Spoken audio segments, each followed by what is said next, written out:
Hello everyone, I hope you are fine and well ready for the today's session. Now today's session is very important. We'll be covering all the important technical aspects which are one that creates a lot of problem for the students. So you need to be in the session till the end. Make sure you don't leave early, because each and everything that will be discussed today is very useful, very important for examination, and this is the best opportunity you have to make sure that your concepts are corrected well before the exam. Okay? So, yesterday we started with variances, and in variances, if you remember, we discussed about mix and yield. Mixed variance is a difference between standard mix and the actual mix. Yield variance is basically a difference between standard input that you should use and the actual input. So in mixed variance, it's the mix difference. And in yield variance, it's the input difference. Okay, it's the input difference. Now we discussed about the reasons, and you need to remember those reasons. And yesterday I also told you about the basic reasons that you need to read out. So mixed variance is favorable because when you have used cheaper material more and expensive material less. And if you make it vice versa, so it becomes adverse. Yield variance, on the other hand, is favorable when cheaper material have been used less and expensive material have been used more, because that resulted in a lower wastage, and that resulted in an opportunity that you made the same units using a lower input because of the less wastage impact. And if this is not the reason, then it's basically good control over the production process. And if you make it vice versa, so it becomes adverse.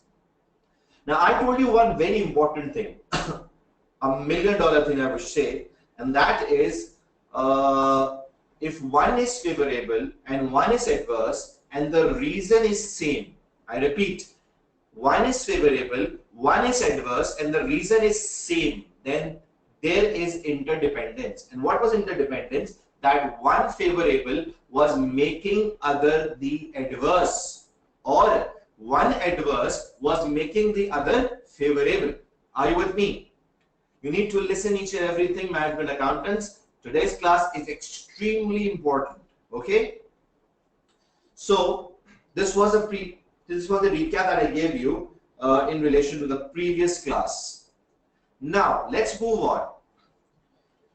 We need to discuss the interpretation of the variances relating to mix and yield. My dear management accountants, the interpretation is important, and it may come for 10 marks in your examination.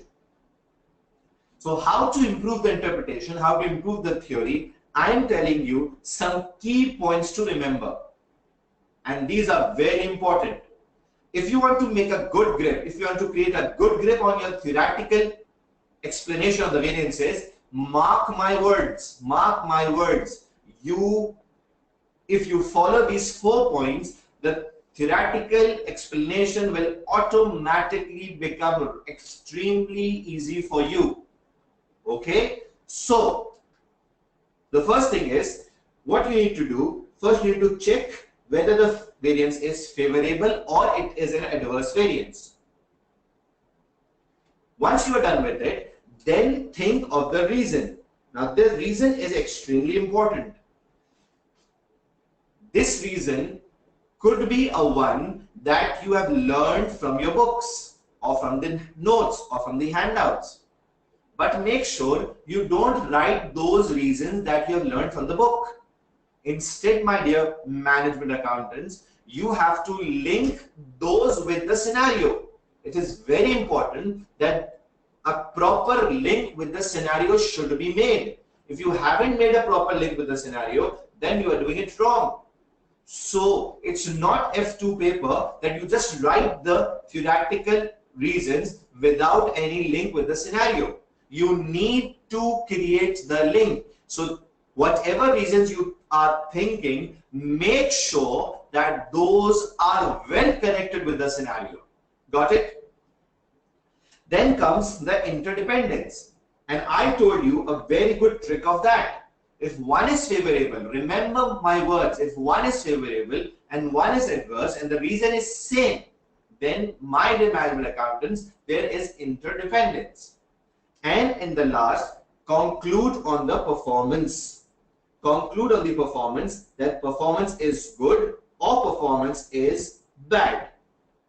If you follow these key points, I am guaranteeing you, you can draft each and every variances answer without any hurdle. You got it? So remember 4 points. Variance, check variance, it's favorable or adverse. Find out the reason, then find the interdependence, and then conclude. So let's move to the past paper question that we were doing yesterday. It's the Crumbly cake question. Now, Crumbly cake question is a one that we solved for part B. Today we are solving this for part A, and let's see here what the requirement is. First of all, I'm reading the question in front of you. So you with me just underline important things. Crumbly Cakes makes cakes which are sold directly to the public. The new production manager, a celebrity chef, has argued that the business should use only the organic ingredients in its cake production. Okay, let's see what organic ingredients is. Organic ingredients are far more expensive. So you got 1 point. If it is expensive, if the material is expensive, their management accountants, which variance this will have an effect. So the variance that will be affected will be material price variance. If expensive material is being bought, the variance that will be affected will be material price variance. Got it? But should produce a product with improved flavor and give health benefits for the customers. But this organic ingredient usage will do wonders. And what wonder it will do? It will improve the quality of the cake. It will improve the taste of the cake and will also give health benefits to the customers.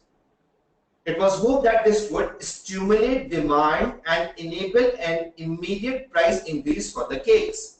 Now, once again, the examiner has given you a very solid indication that this improved quality of the cake will increase the demand in the market. And increasing demand, my friends, will improve what? Will improve the sales volume variance. Will improve the sales volume variance. Plus, not only this will also increase the price of the cake.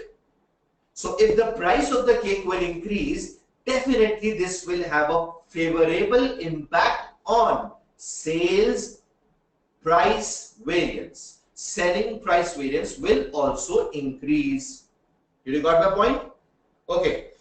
Crumbly Cakes operate a responsibility-based system which allocates variances to specific individuals. Now this is important, a very important statement. The individual managers are paid a bonus. Now this is critical to me. If I am in your place, what I will be perceiving that this is one of the most important statements that examiner gives the student. You need to be alert whenever you see this kind of a statement. That is, they will get bonus on what? They will get bonus on the basis of net favorable variances. Now, you need to understand what net favorable variance means. So, whatever variances that comes under their area of responsibility. Their area of responsibility, the net of those will be given as bonus. Did you got it? Okay. So it is important. The new organic cake production was adopted at the start of March 2009, following a decision by the new production manager. So who took the decision? Management accountants. The production manager took the decision that we will be using the organic ingredients. No change was made at the time to the standard cost card. The variance report for Feb and March are given to you. Now, if you look at the variance report, one thing is quite clear here, that is the February results do not include the organic ingredient element. Why? Because the decision has been taken at the start of the March, which means the organic decision was taken at the start of the March. It's quite clear that March results will include the organic ingredient impact. Feb will not, March will. So why the examiner has given you both? This is the question mark that should come in your mind. So the answer is, my dear management accountants, that you will compare these two. To judge the performance, you need to have some comparative. And this is something that will be used as a comparative. Now let's have a quick look at the results of the variances. I'm sure you all are with me. A quick yes from everyone. Are you with me? Okay, now the production manager. If you look here, the production manager is responsible for material price, material mix, and material yield. As you all know, mix and yield makes up usage. Makes up for usage. So let's, according to the bonus scheme, let's see according to the bonus scheme when the manager will qualify for the bonus. Be with me, okay? I need quick answers from you people. I need quick answers from each and everyone who is listening to me right now.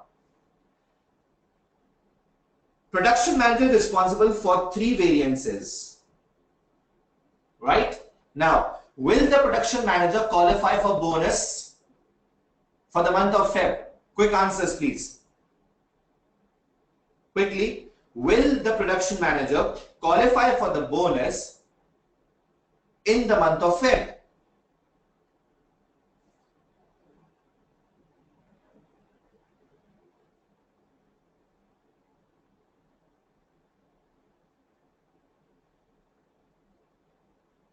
Okay, so the production manager will qualify for the bonus in the month of Feb.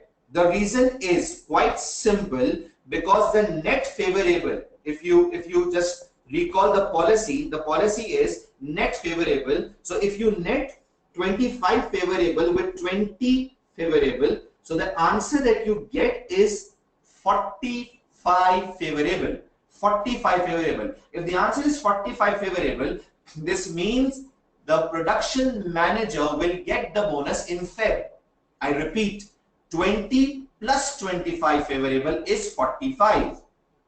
Yes, the net of production manager in Feb is indicating that the production manager will get the bonus. What about March? So 2100 adverse, 600 adverse makes 2700 adverse. Minus 400 favorable makes 2300 favorable. So my dear management accountants, in March, the production manager will not qualify for the bonus. And remember, it is the March in which, at the beginning of which, the production manager took the decision of organic ingredient. So this is the same month where he made a change, but will not be qualifying for the bonus, because the net variance of the production manager for the month of March is showing adverse. And adverse by how much? Adverse by 2300. I'm sure people are getting my point. Okay. Now let's come to the variance results of the sales manager. Quickly, need your answers. Feb and March. Feb and March. I need the answers for Feb and March about the bonuses. Come on, be fast. Sales manager.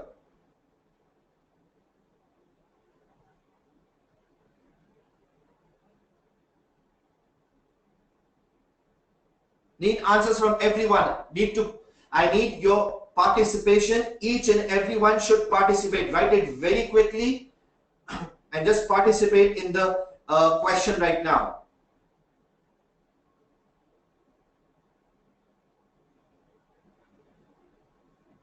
Okay, perfect. Thanks for the prompt reply. Now, if I talk about the sales manager February results, both are adverse. 40 adverse, 35 adverse makes 75 adverse, will not qualify for the bonus under the bonus scheme. Under the bonus criteria, the sales manager will not qualify for the bonus.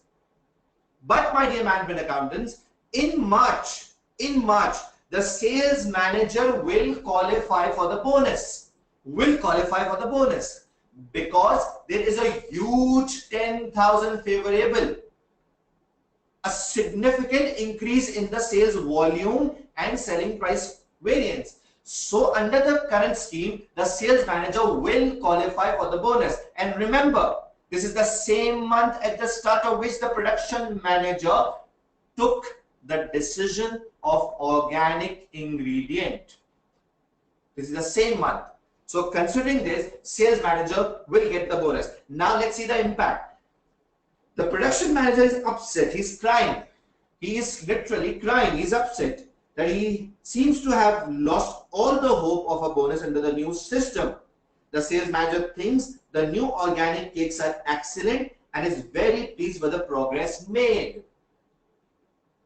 So is production manager justified being upset? Yes, because who took the decision? Come on, just write it down. Who took the decision of the organic ingredients? Need your answers.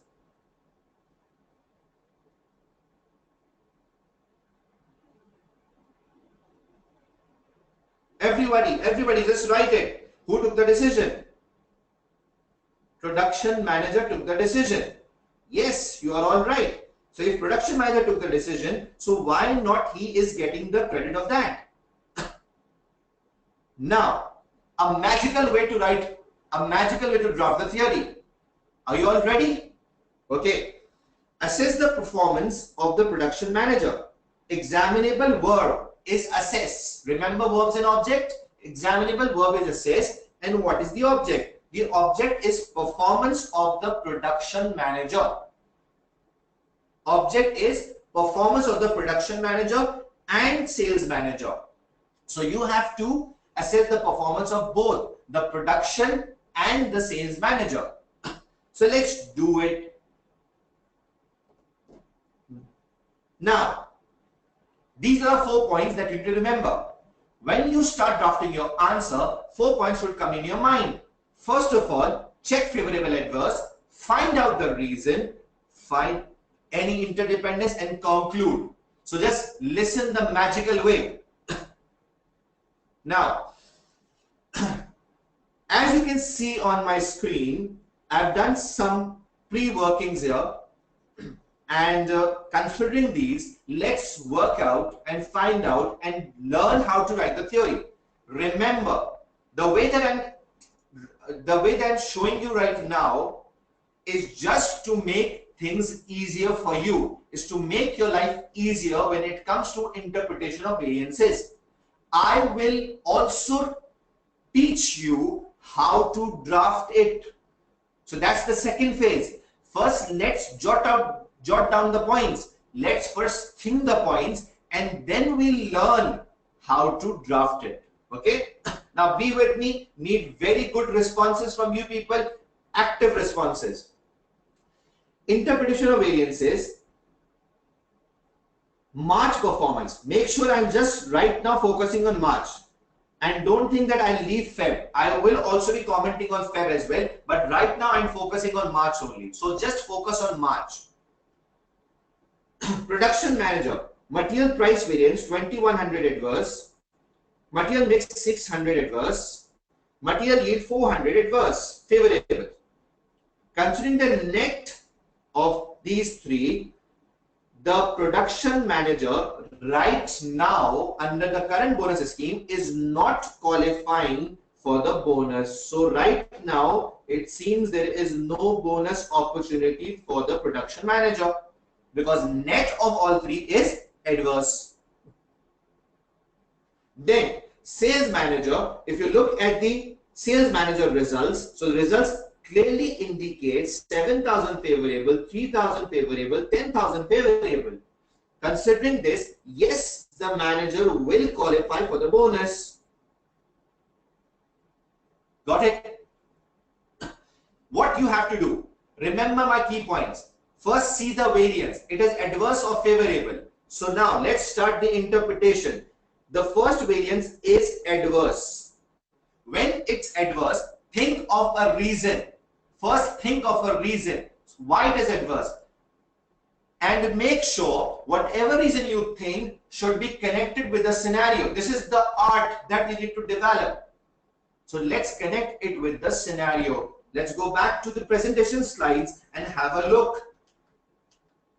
This is the same slide that I gave you yesterday. Now, we are at material price variance and this is the reason for adverse and these are the reason for favorable.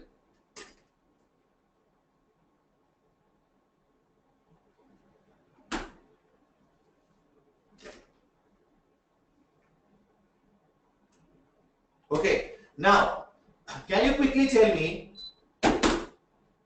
reason 1, reason 2, reason 3. Out of the 3 reasons, which reason you think is a one that relates to scenario? Quick answers. Just read the reason. First is inflation. Second is expensive material bought of good quality. Third is inefficient buying. Out of the 3, which you think is a one that relates to scenario? Need quick answers. Come on, be fast. Just write the number of the reason that you think is a valid one. Write the number, write the number. Okay, perfect. So, it's quite clear now. The reason that out of the 3 is one that is linking with the scenario is good quality material ingredient bought. This is scenario based. This is the valid reason. So just see the possibility of the reasons that you have learned before going into the exam and then link with the scenario. Out of the 3, the reason that seems to be the perfect one is good quality. So let me write here, material price variance was adverse because good quality organic material was bought. Done? Simple? Okay. Now, mix is adverse. Think of the reason why mix is adverse. You before your examination, this should be in your mind. Why mix is adverse? So let's go back to our slides and have a look. Okay. Why mix is adverse? It's only one reason that you need to remember that we discussed yesterday. Cheaper material used less, expensive material used more. Is this the reason or not? Yes, mixed variance is adverse because expensive have been used more, cheaper have been used less. This was already discussed in the yesterday's class. So let's write it down. Expensive more used, cheaper less used. Got it, everyone? Okay, so I just once again wrote down the reason. Now comes yield favorable. Yield favorable. So why yield is favorable in this particular case? What is the possible reason of that? So this time I need your answers. I need your answers. Let's see. These are the reasons for yield variances. Yield is favorable. Decide why yield is favorable. This is reason number 1. This is reason number 2. I need your answers. Quickly.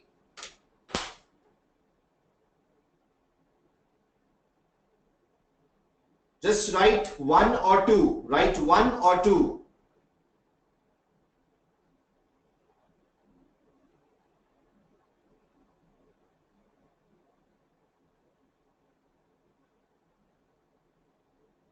Come on, more answers, more answers. Be fast.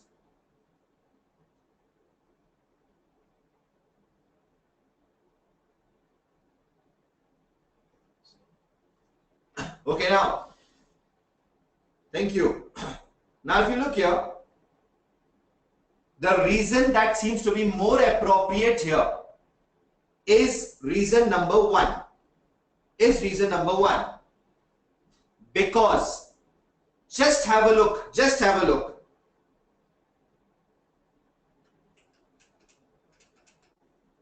Was mixed variance adverse? Yes. Why mix was adverse? Because cheaper material was used less and expensive material was used more. Now, let's have a look here. In yield favorable, it's also written the same. It's the same thing written here. Cheaper material used less, expensive material used more. It's the same line that you just found out in mixed variance adverse. My dear management accountants, because cheaper material was used less and expensive material was used more, this might have resulted in lower wastage because expensive material will be of good quality. If it is of good quality, so it may have resulted in lower wastage. And if wastage is lower, then my dear management accountants, you produce cakes by using a lower input than expected. You produce a lower input than expected. Are you getting my point? So the reason for yield being favorable is the same, the reason that was for mixed adverse. And let me write here. It's the same reason.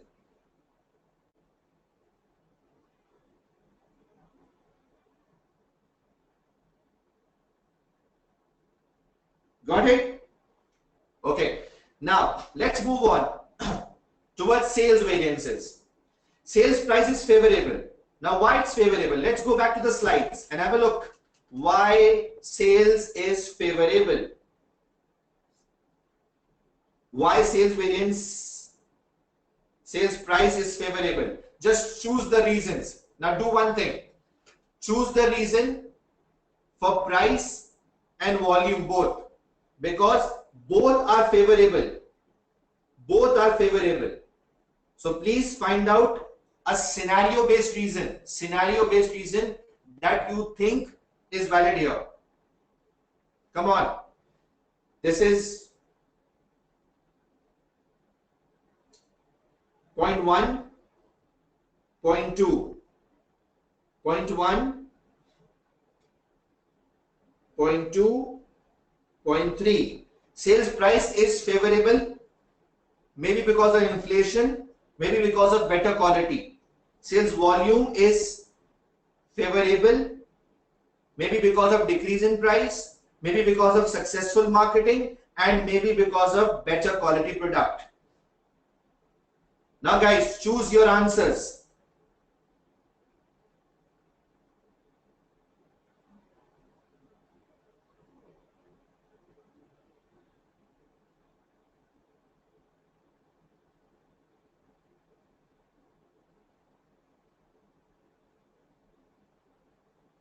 More answers.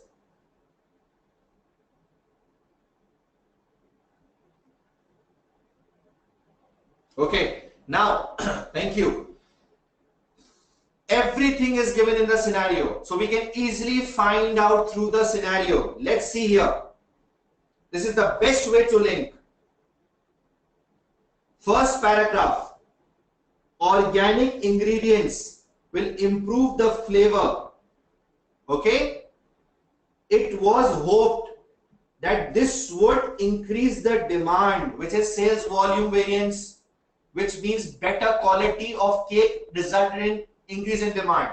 Number two, will also lead to increase in price. Also lead to increase in price, which means better quality cake resulted in better price. Are you with me? So it's clearly given in the scenario. It's because of the better quality material and the quality of the cake that resulted in demand and price increase. So my dear friends, the reason that I'm selecting from the list of variances is better quality for both. Sales price improved because of better quality, sales volume improved because of better quality. I selected a one that is linking with the scenario here, and now I'm writing both the reasons here. That is better quality for price and better quality for volume. Got it? Good quality. Done, my friends. So this is what you have to do. Number one, think of the reason. Number one, let's first see its favorable adverse. Number two, think of the reason. Reason should be scenario based reason. And then the third thing is interdependence. Interdependence. Okay. So reasons have been found. Reasons you have noted down. You have thought of the reasons in your mind. Now interdependence. So what do you think? Interdependence. Remember my rule. I need answers. Is there interdependence in this question between mix and yield? Answer me in yes or no. Is there interdependence in this question between mix and yield? Mix and yield. Remember the method I explained to you.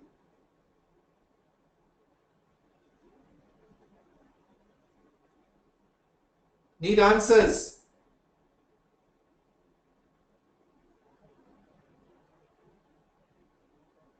Is there interdependence between mix and yield in this particular question? Come on, this is important.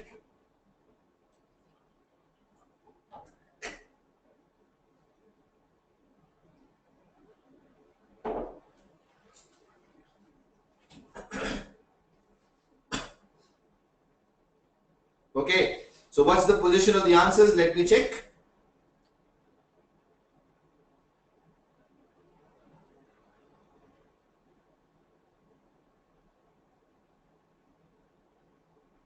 Okay, now just recall the rule of interdependence. And what was the rule? One is favorable, one is adverse. This is not enough. This is not enough. The reason should be same. So it's very simple, my friends. Just have a look. Let me highlight the things here with a different color this time. Okay. One is adverse. Okay. Second is favorable. Condition 1 met. Condition 1 met. Condition 2, reason should be same. Just have a look. Cheaper material used less, expensive material used more. This is the reason for mix. Expensive material used more, cheaper material used less. This is the reason for yield. Yes, condition met. The reason is same. Because expensive material was used more and cheaper was used less. That made mix adverse. But that resulted in yield being favorable, because if expensive material is used more, if expensive material is used more, then less wastage will make yield favorable. Less wastage will make yield favorable because some quantity will be required then. You will make a product in lower quantity, using lower quantity than what was required. So yes, the reason is same. There is interdependence between mix and yield. Congratulations to all of them who said yes. Got it? Reason is same. Okay. Now, another question. Answer me. Don't rush at the answer. Think and tell. Because this could easily be tested in MCQs as well. Don't think that MCQs are different to this. Interdependence between mix and price variance with sales variances. With sales variances. This is important, please.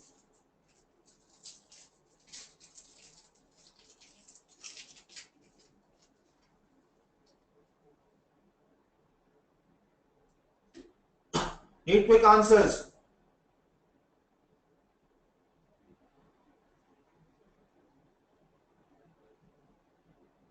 Okay, no. People are saying yes, no, yes, no, yes.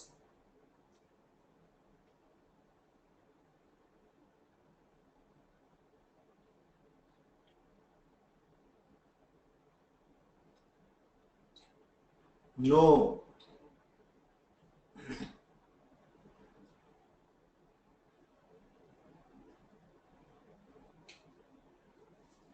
Okay, so lots of yes and no's. I think the people who are saying no must have not understood the question. My question was, I repeat, does sales price and mix, sales price and mix, which is adverse, both are adverse, have any interdependence with the sales variances? The sales variances. This was my question. Does price and mix has an interdependence with sales variances? Okay. So the answer is a big yes this time. And why it's a yes? The reason for yes is simple. Price is adverse. Why? Because the reason is good quality material bought. Okay. Mix is adverse. Why? Because expensive material of good quality was used more than cheaper material. Okay. Because of buying expensive material of good quality and using that expensive material more, resulted in favorable sales price because of better quality cakes were produced. So you increase your price. Plus, because of better quality cakes, my friends, the volume also increased. So yes, if you look here, the reason, this one and these reasons are same. Material variances are adverse, mix and price, making sales favorable. The reason is same. That is, organic material ingredient usage was the reason that resulted in sales being favorable. My friend, it was the decision of the production manager that resulted in favorable sales variances. Did you got it? So yes, there was interdependence between these two because the reason here is once again same.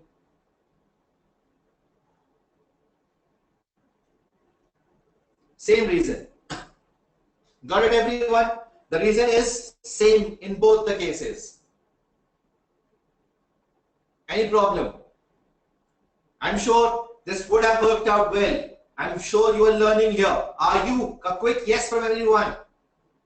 So there is interdependence between mix and price with sales variances because of using more organic material. Sales price and volume increased. Now let's conclude. Production manager should be given the credit of favorable sales variance or not? Answers from you. Production manager should be given the credit or not? Quickly, be fast. Come on, everyone.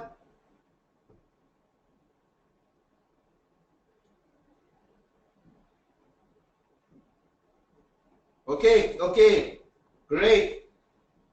Yes, the answer is, just see what I'm writing here. I'm totally playing safe here. I'm not against sales manager. My words are, to a higher extent, production manager will be given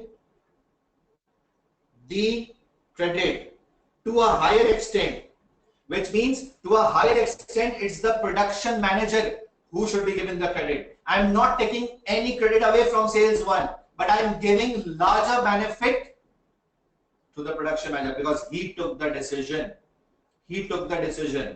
So he is a major reason for sales volume and price variance being favorable. Got it? This is the best way to draft a theory. Think of the reason, interdependence, conclude. My friends, this is how you need to think and then draft and see the magic, how the drafting would be done. Automatically your hand will start writing with no stoppage in between. So how this all will be drafted? Just listen now. I'm not just telling you the way, I'm also ending it up with a drafted answer. So let's see all this in a drafted answer form.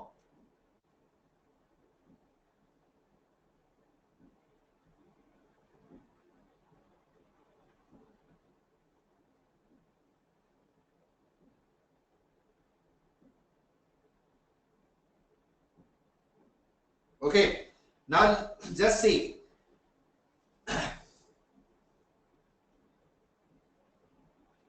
This is the drafting that you have to do here. Okay, this is how you draft. I'm just highlighting the key points now.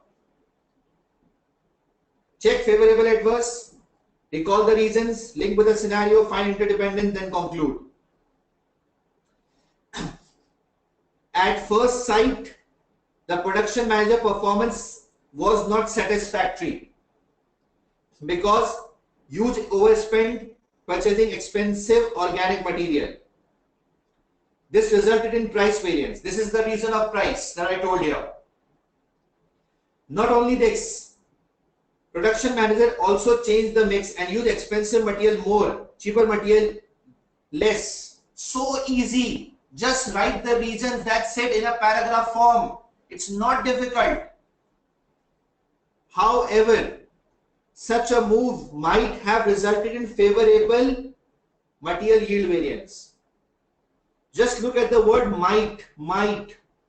So you have to use words like maybe, might be. So, however, such a move might have resulted in favorable material yield variance as using expensive material more have resulted in less wastage. Okay? Considering these variances, production manager will not qualify for the bonus in the current scheme. Will not get the bonus in the current scheme. Everyone, it's simple. Don't worry. Listen what you have to do. Just write Start from price variance, write the reason of price, full stop. Then write the reason of mix, full stop. Then write the reason of yield, full stop. Okay. Then sales manager. Okay. Before that, one can question that, sir, why you are not discussing the Feb's performance. So see how I'm covering the Feb performance now. How I'm covering the Feb performance now. As you all remember, the production manager will get the bonus in Feb. Yes, he was getting the bonus in Feb. So how I'm making my point more stronger here. But here it seems that decision to use organic ingredient have resulted in more sales as was expected by the production manager, for which he is not getting any appreciation. This is interdependence that I mentioned here.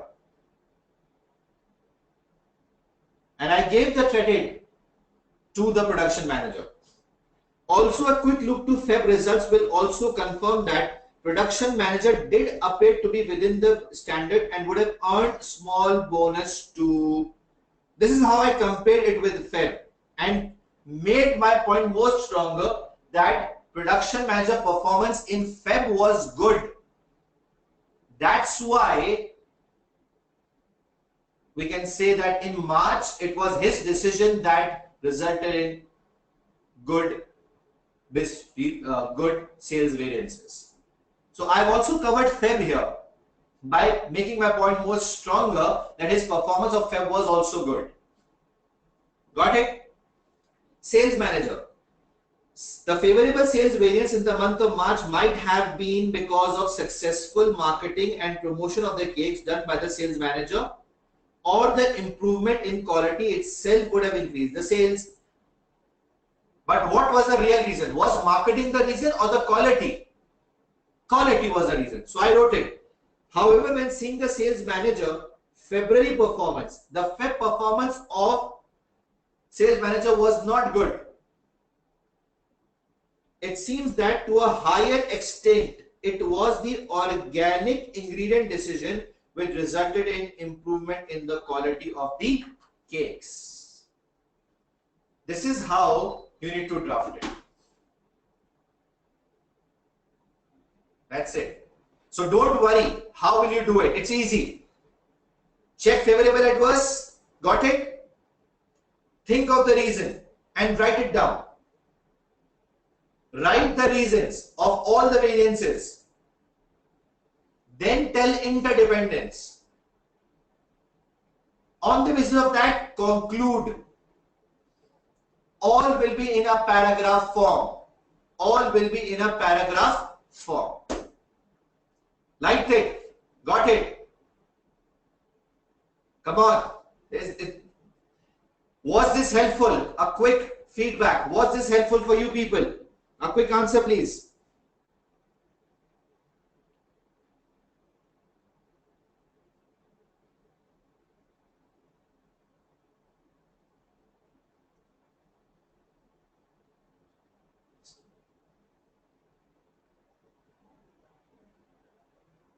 I hope you like the way. I hope you like the way.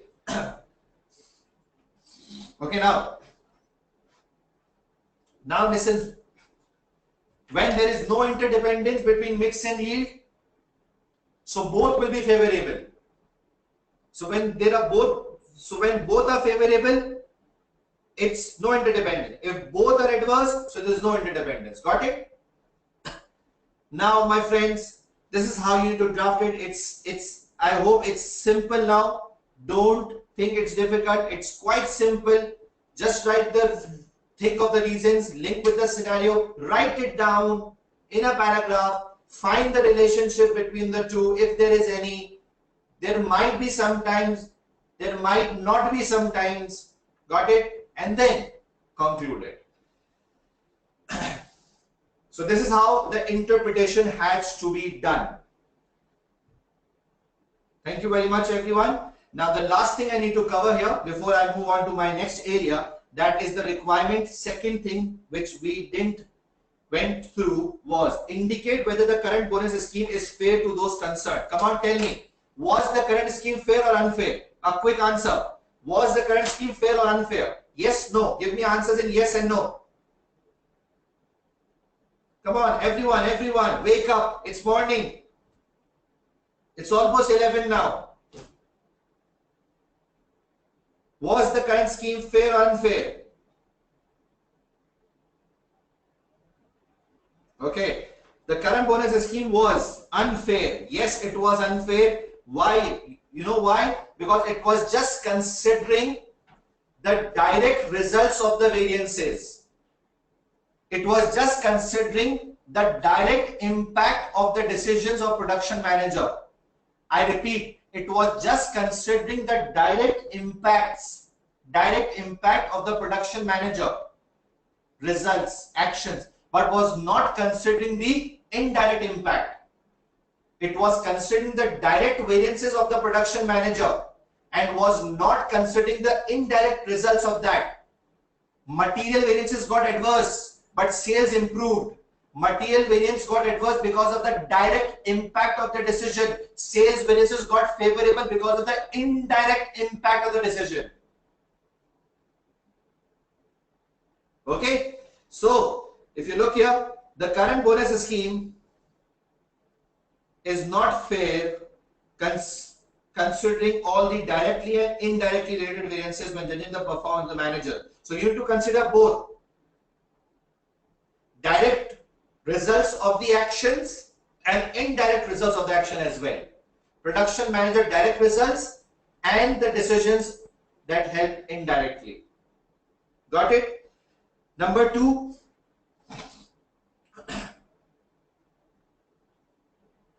one more point you had to write here. No change was made to the standard cost card.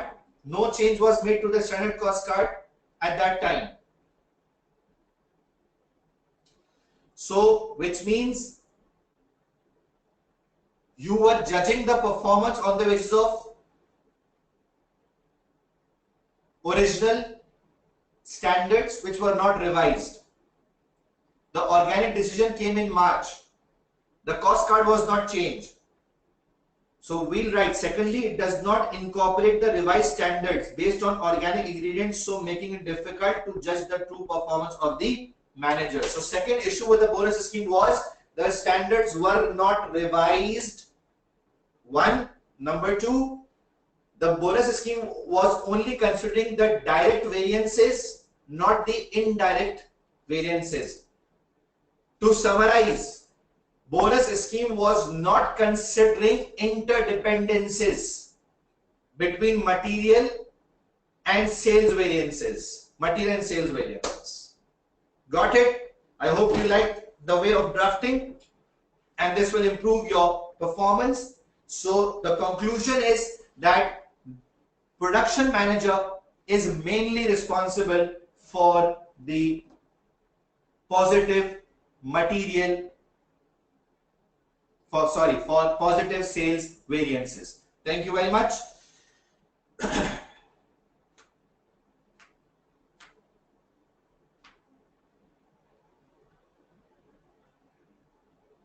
Okay. ACCA interdependence is one is favorable and other is adverse. If one is favorable and the other is adverse and the reason is same, the reason for making one favorable and the reason for making other adverse is same, so there is interdependence. Like I told you several times that mix is adverse, yield is favorable. So mix is adverse because of expensive material used more. That resulted in lower wastage. Which made yield favorable. Because quantity was used less. Okay.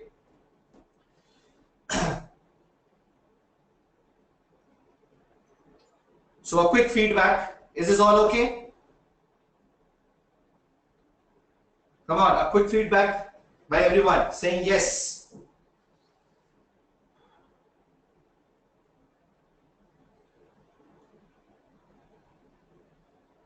Done.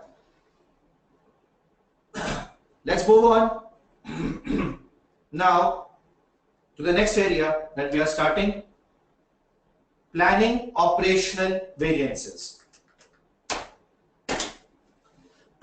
Just hold on for a minute, please.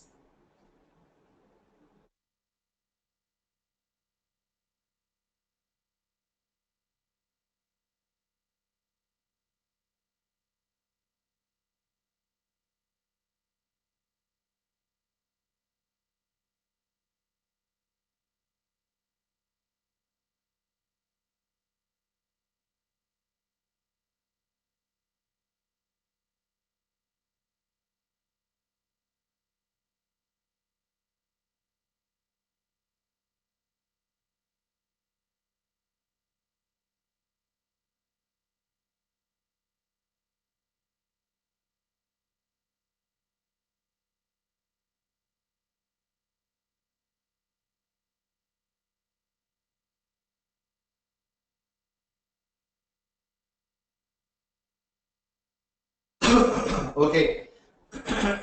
Planning and operational variances. Now guys, planning operational variances are the one that differentiate the planning errors with the real performances. Operational variance reflects the real performance of the managers, while planning variances reflects the planning errors of the planning team.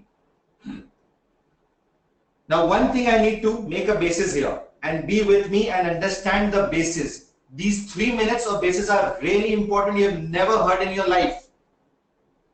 From wherever you have taken the classes, I can clearly tell you this will help you a lot. Now, what's that?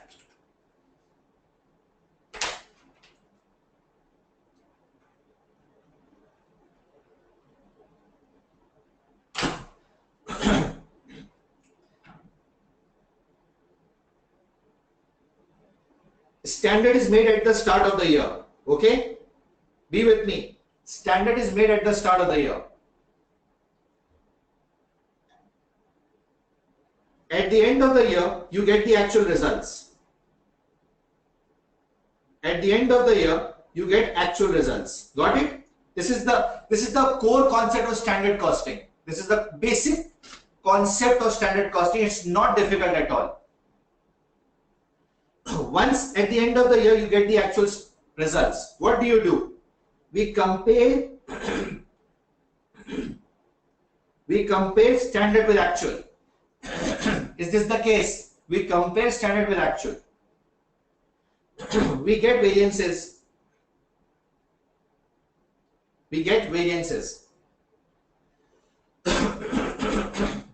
Is this clear, everyone? So once we get variances, we then check the performance of the respective managers on the basis of variances. Now, one thing you need to remember here. There is a planning team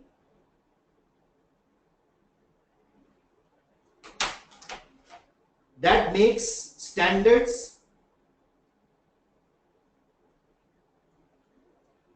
and there is an operational team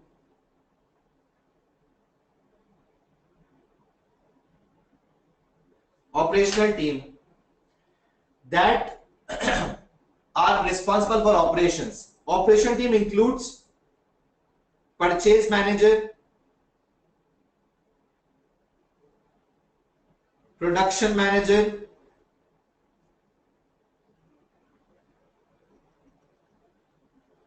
sales manager. Okay, so this is operational team and this is a planning team that is involved in making standards. This is what you have to assume here. Okay, operational team is not involved in the planning and planning team is the one that sets these standards.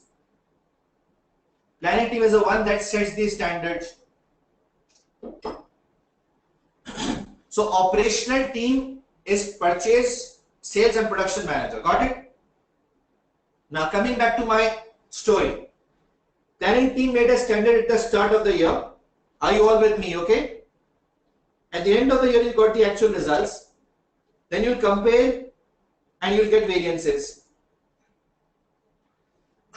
These variances will be then considered to check the performance of operational team. We'll check the performance of purchase manager, sales manager, production manager, the way we did right now, the way we did 15 minutes back. We check the performance of purchase and production managers. Got it? So this is what we did here. Now listen. If the performance, for example, if the performance came adverse, for example, of any of the managers, the boss called the manager, for example, and slapped him. I'm getting a bit harsh, okay? The boss called the production manager and said, "What is this? Your variance is adverse," and slapped him. And he said, "What happened, boss? My performance was so good. I tried my best. So why you slapped me? I worked so hard." Boss said, "Just check the variance. What is this crap? This is adverse." The manager said, "No, we need to investigate into it. My performance was good." Investigation was held. Investigation was held. And it was found later on that the standard was wrong. The standard was wrong. So this revealed that there was a serious issue in the standard. My friends, after the variance came, after the actual results, after the variance came, investigation was done. Production manager performance came adverse. He said, "No, it was not because of me." Investigation held. Later on, it was found that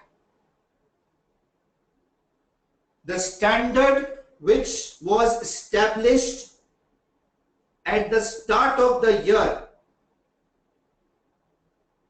this one was wrong. The standard was wrong. Because of that, the performance seemed bad. Now, if you are the manager, if you are the production manager, come on, give me responses. If you are the production manager, will you accept the responsibility of a wrong standard or not? Quick answers. Will you or not? Come on, come on. Will we accept it or not? Not at all. Never. People are using so extreme words. Never. But there is one who said yes. You are very, humble. You said it yes. So if standard is wrong, you being a production manager will not accept the responsibility at all. You will not accept the responsibility at all because it's not your fault. It's the fault of the planning team or the planners. So you will not take the responsibility. So my dear friends, then what we'll do, as you all said, you won't accept the responsibility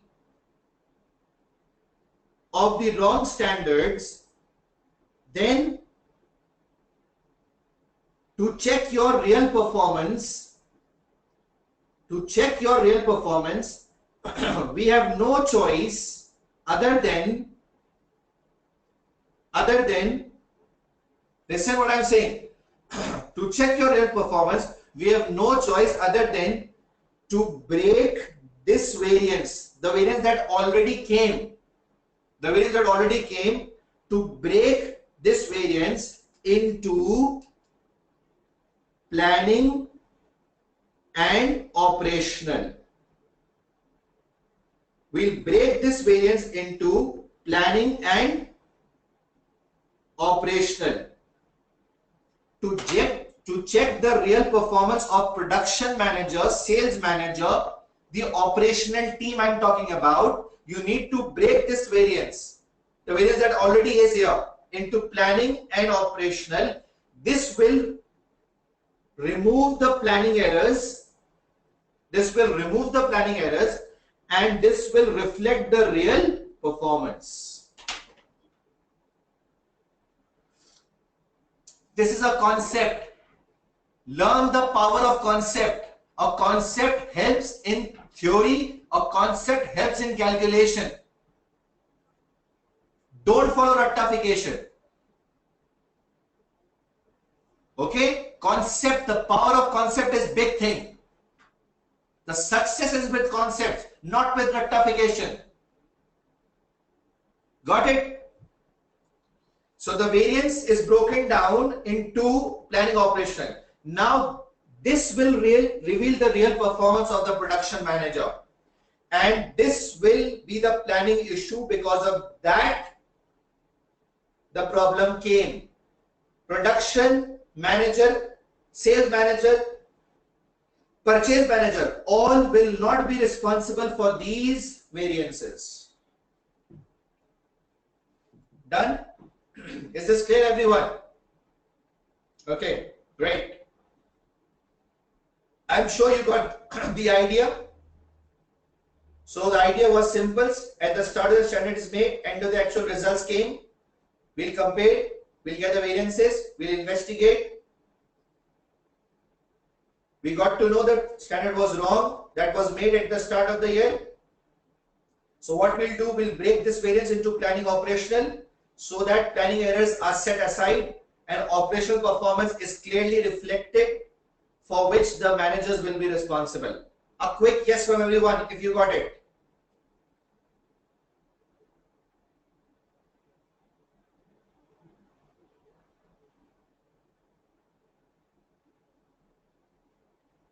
Okay, now let's further get into details. Don't worry, everything will become clear soon.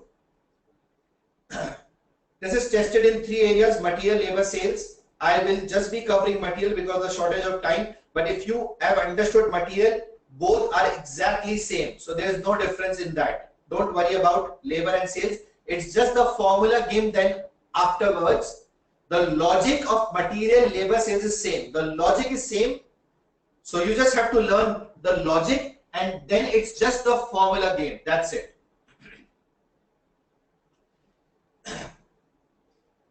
Now,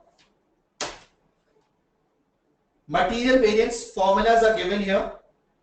These are the F2 basic formulas that one can remember easily. Okay? And then the price variance is broken down into planning price, operational price. Same efficiency variance is broken down into planning usage, operational usage. Sorry, this is mistakenly written here. It's usage actually. Okay, it's usage. Got it? So this is price F2 basic formula, usage F2 basic formula, and we will break these two into planning and operational like this. The idea is same that I gave you right now. This is the idea, breaking the variance into planning and operational. Okay.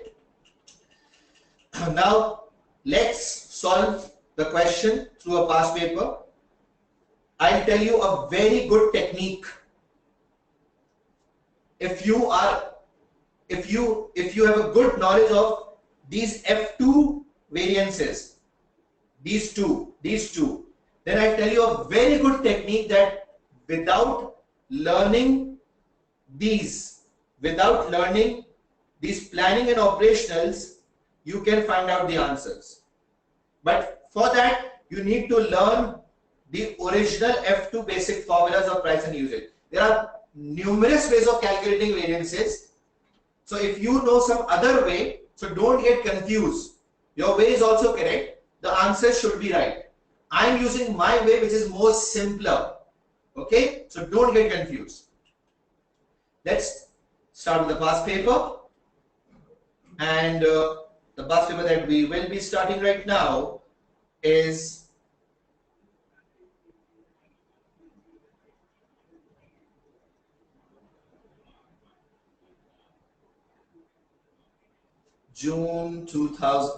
December 2009.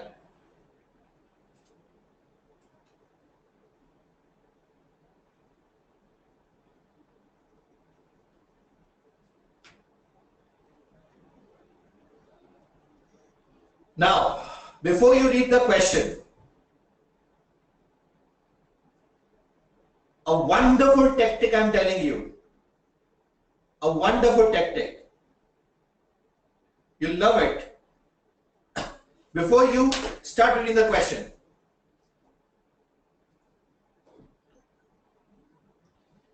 while reading the question, remember what I'm saying. Remember and write it down somewhere. Write it down somewhere. Before reading the question, try to find out uncontrollable factors for operational management. Operational management includes what?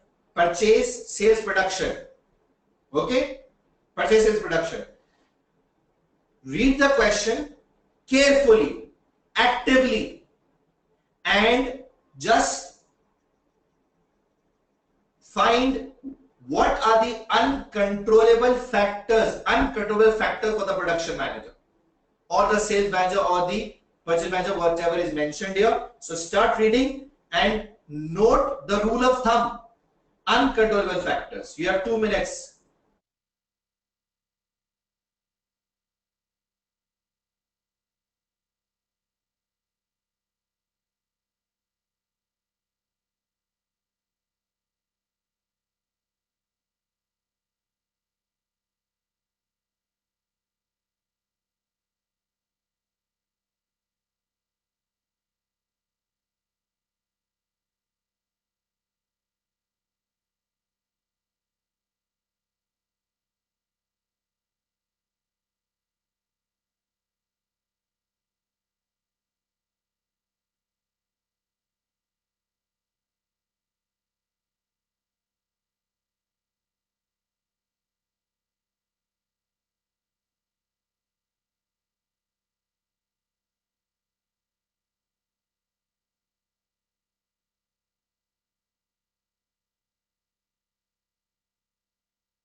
Okay, so done with the question.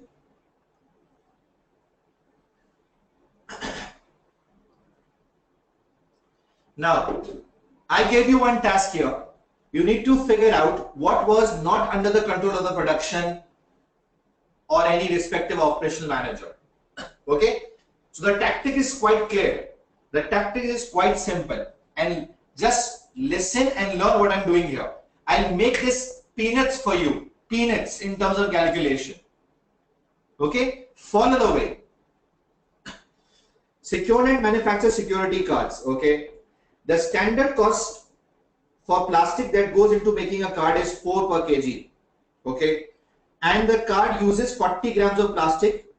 Okay, now this is the cost card that they have. This is the cost card that they have. So I'm writing it down by giving it a name, original cost card, that was first developed at the start of the year. Okay. So let's write the cost card here.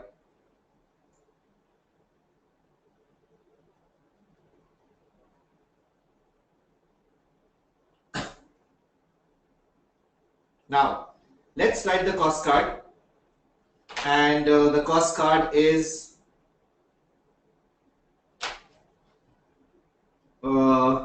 original cost card.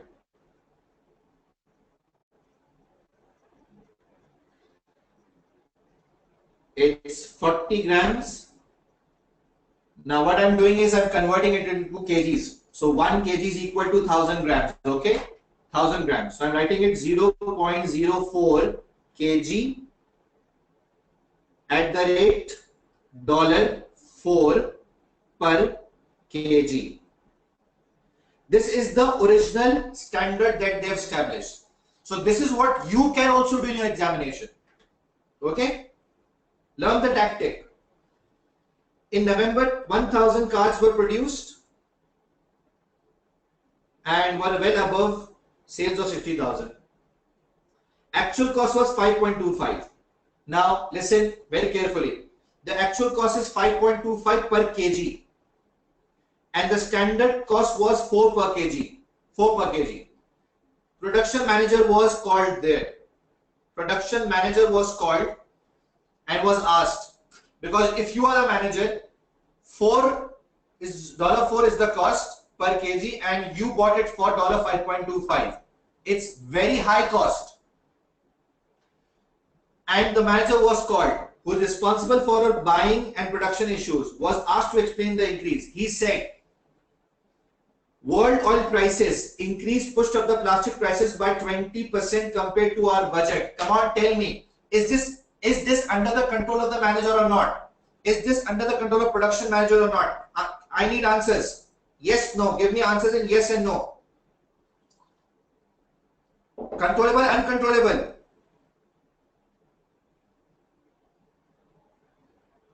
Uncontrollable. Got it. Perfect. Now listen what I'm doing. If it's uncontrollable, just revise the standard. If it's uncontrollable, revise the standard. You got my point? So let's revise it.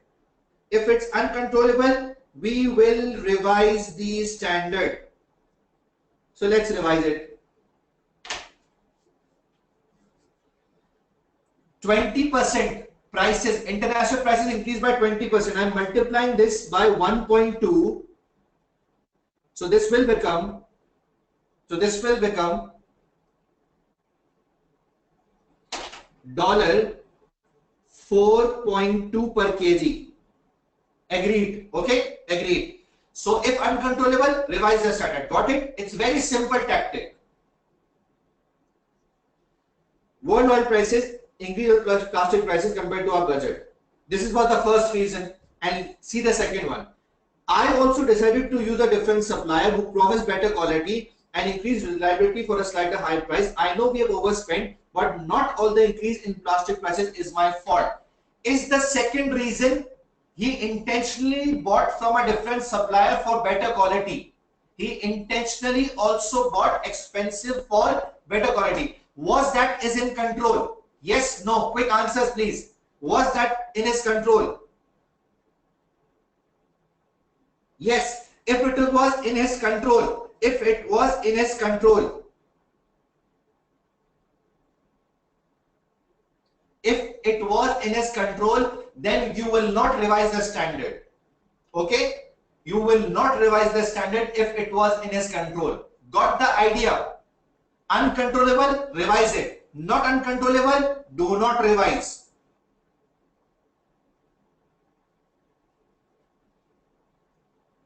Sorry, it is 4.8. Okay?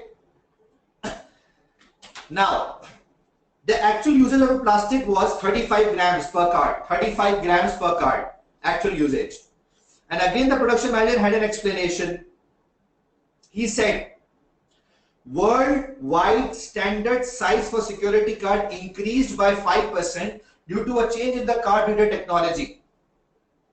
Now, the cart size increased internationally by 5%, due to which more material will be required because the cart size increased.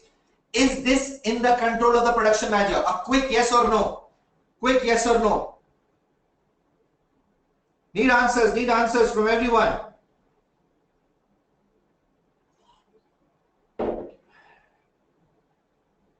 No.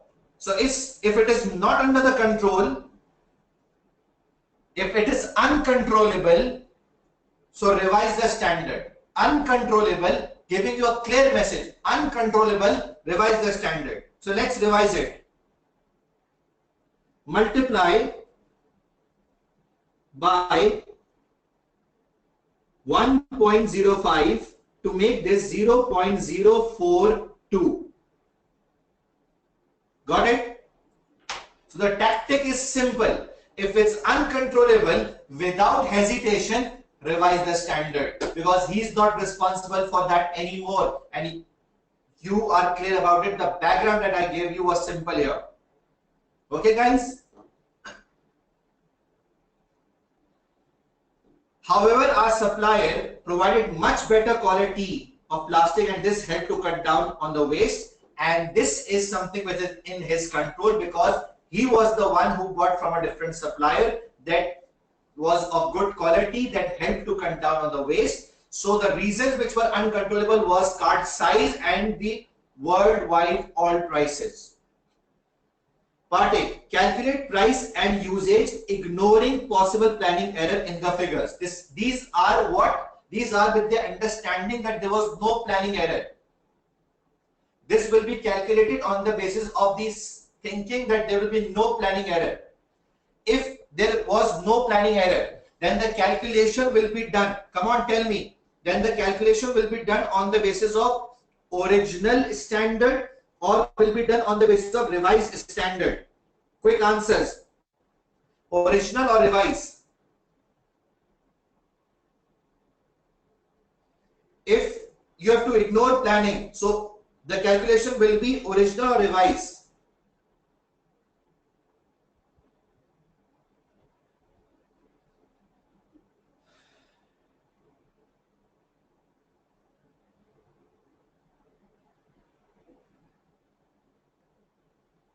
Okay, now listen, you have to ignore possible planning figures, which means you have to ignore the planning error, which means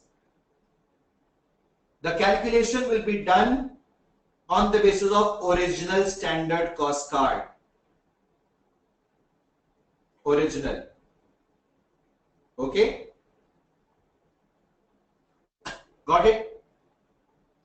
Because there was no planning error to be assumed here. There was no planning error to be assumed here. So we use the standard that we made at the start of the year, and this is the same logic that I gave you here. Just recall the logics that I gave you here. The standard we set at the start of the year was the original one. Okay? Actual results we are calculating the variances. Got it?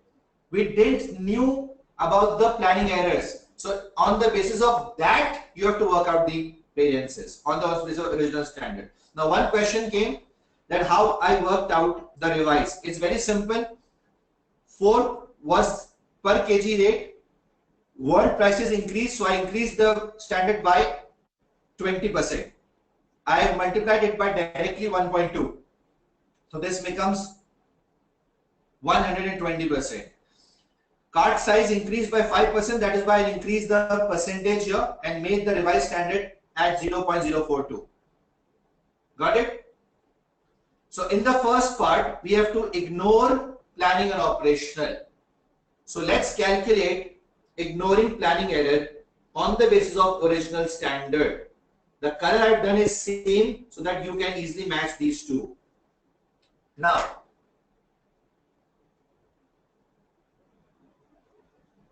The formula is written in the slides. Okay, standard price minus actual price into actual quantity. These two are important. Okay, so let's calculate. Standard price based on original standard is how much? 4 minus actual price was 5.25 as was given to you. 5.25 as it was given to you here. Okay,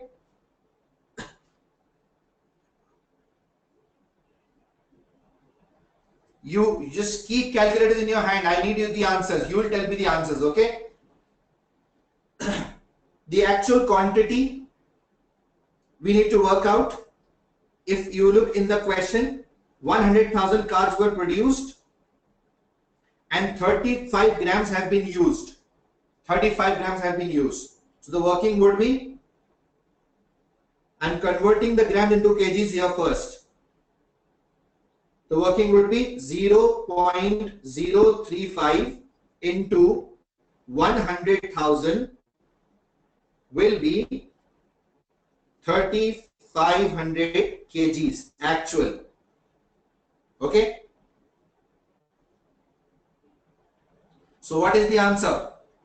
It's 4375. It's 4375. The answer is 4375. Now what's that? If the answer is in negative, so it is the case, it is in negative. So it is what? Adverse. Simple. Answer is negative, it's adverse. And it's adverse because actual price is more than the planned one. You bought expensive. You bought expensive. That's why it's adverse. So if it is in negative, it's adverse. Got it? This is basic F2 variance. Okay, usage. Standard price per kg, standard quantity allowed, actual quantity. Standard price per kg is 4. Actual quantity you worked out right now 3,500. It came from here. Standard quantity allowed, you need to work out. You need to work out standard quantity allowed. How will you work out standard quantity allowed? It's simple. Standard kg per unit into actual units. This is the formula. So standard kg per unit is how much? 0.04 into units actual are how much? 100,000. So the quantity allowed came to be how much?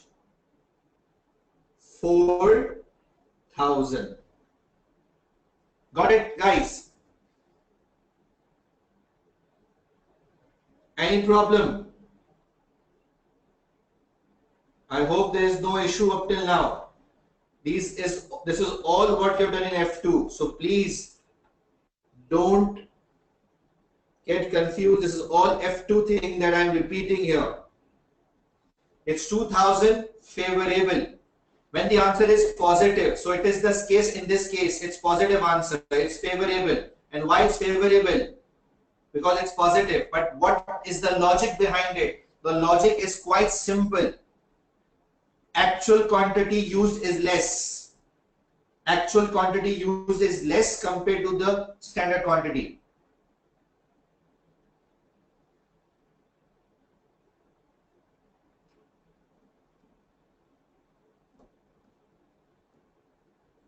Actual quantity used is less than the standard quantity.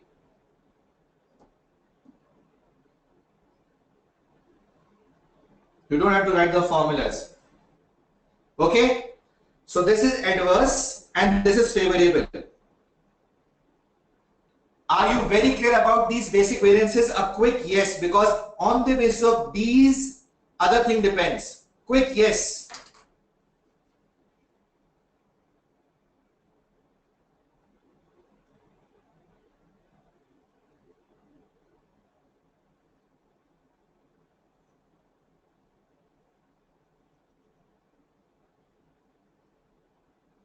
Okay?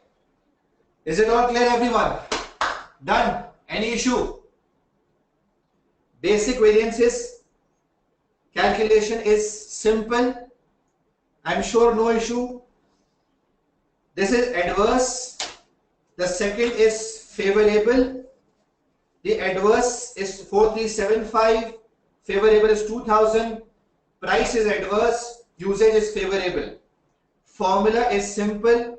Answer when it's negative, it's adverse. It's positive, it's favorable. Okay? Now,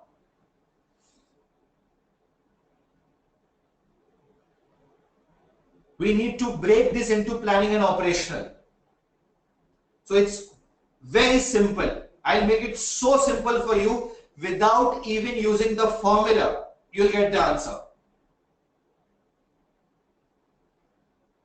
Requirement: analyze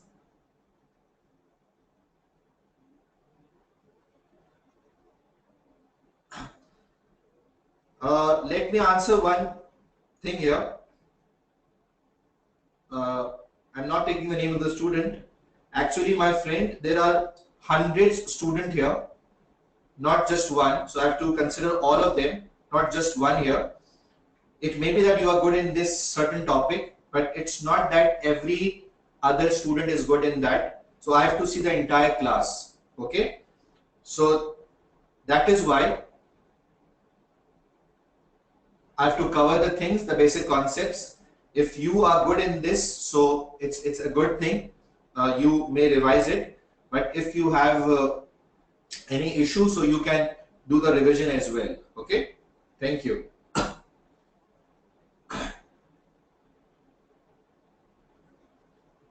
Okay, now let's move on to the calculation of planning and operational variances. The question says you need to divide this into planning and operational variances in as much detail as information allows you. Got it? So what I'm doing here, it's very simple. Now I have to use the revised standard. So remember the rule. When it's planning variance, it's original versus revised. It's original versus revised. It's planning variance. And when it's operational variance, it's revised versus actual. Now, if I talk about the first price variance here, I'm calculating operational price. Everything will be same as it is that you worked out above, except for a small thing. Was price standard wrong? Yes, it was wrong. It should have been 4.8, but it was how much? 4. It was 4 and should have been how much? 4.8. Okay? So what you need to do here? Just copy paste the things. See what I'm doing. 5.25 as it is will be copied here.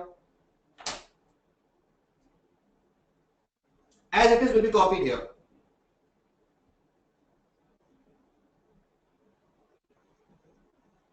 Okay? 3500 kgs as it is will be copied here.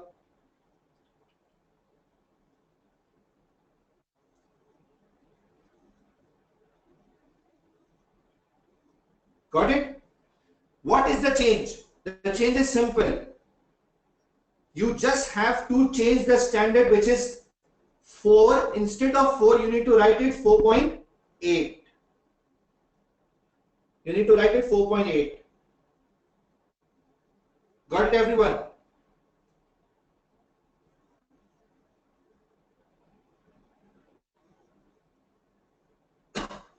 Is this clear? So everything was same. Just check. Nothing had to be changed except for the standard. Just take the revised standard. and compare it with actual. This is R versus A. This is revised versus actual. Just learn this tactic. In operational, we need to use revised versus actual. The standard will be revised with actual results because operational manager are responsible only for operational ones. So as it is, the only thing changed was revised. Standard now have been revised. And what is the answer here? The answer will be 4.8 minus 5.25 multiplied by 3500.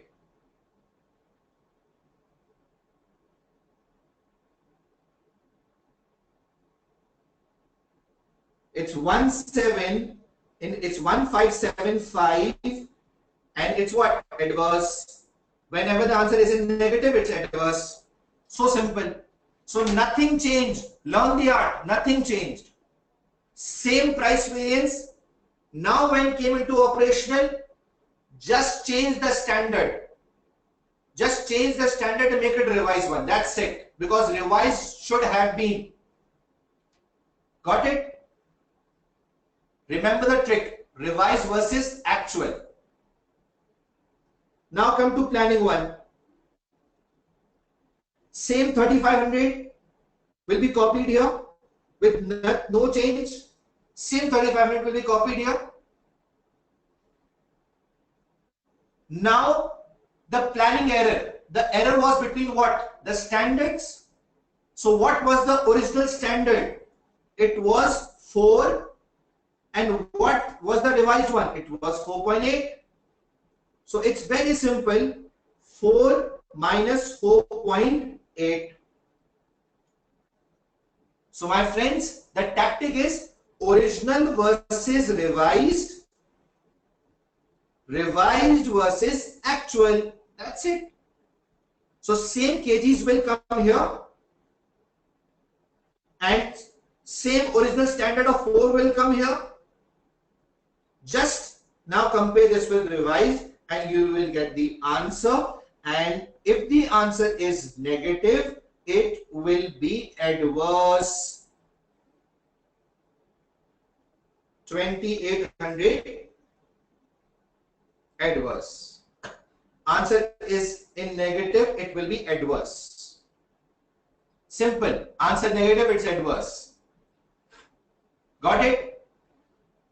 So I'm sure you like the technique. It's original versus revised in planning. In operational, it's revised versus actual. The rule is OR, RA. OR, RA. Check the net results. The net of these two will be 4375. The net of these two will be 4375. Got it, everyone?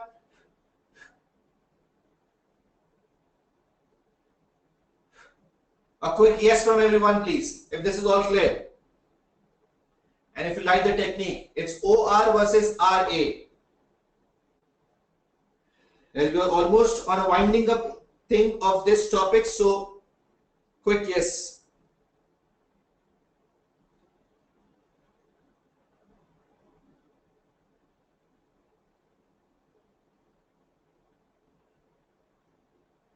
Okay. Now, same tactic will be applied in usage. Let's calculate operational usage. What are the things that will be copied down? 4 will remain same. 4, bracket open, minus. Quantity will remain same, 3500. The rule is same R versus A. Operational R versus A. 3500. But this time, instead of original, we'll take the revised figure. Instead of original, we'll take the revised figure. And what the revised is, it will based on the revised standard of 0.042. Instead of this, we'll take this one. So what the figure will be? 0.042 multiplied by the units 4200. 4200.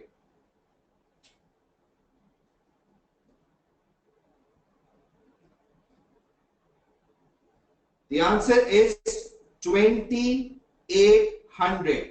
Is the answer negative? Yes, it is adverse. You use higher quantity. Got it, everyone? Sorry, it's favorable. My mistake, it's favorable. The answer is positive and it's favorable. Done? Simple? Very simple. R versus A. Revised versus actual. The last, operational. Just copy paste this 4 as it is. It's O versus R. Original standard, original quantity allowed was 4,000. Just copy paste this as well here. Nothing has to be calculated. Same copy paste here.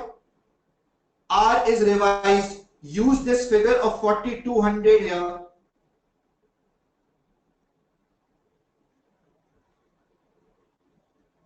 Revised, original, 4 as it is. So the answer is 800. 800.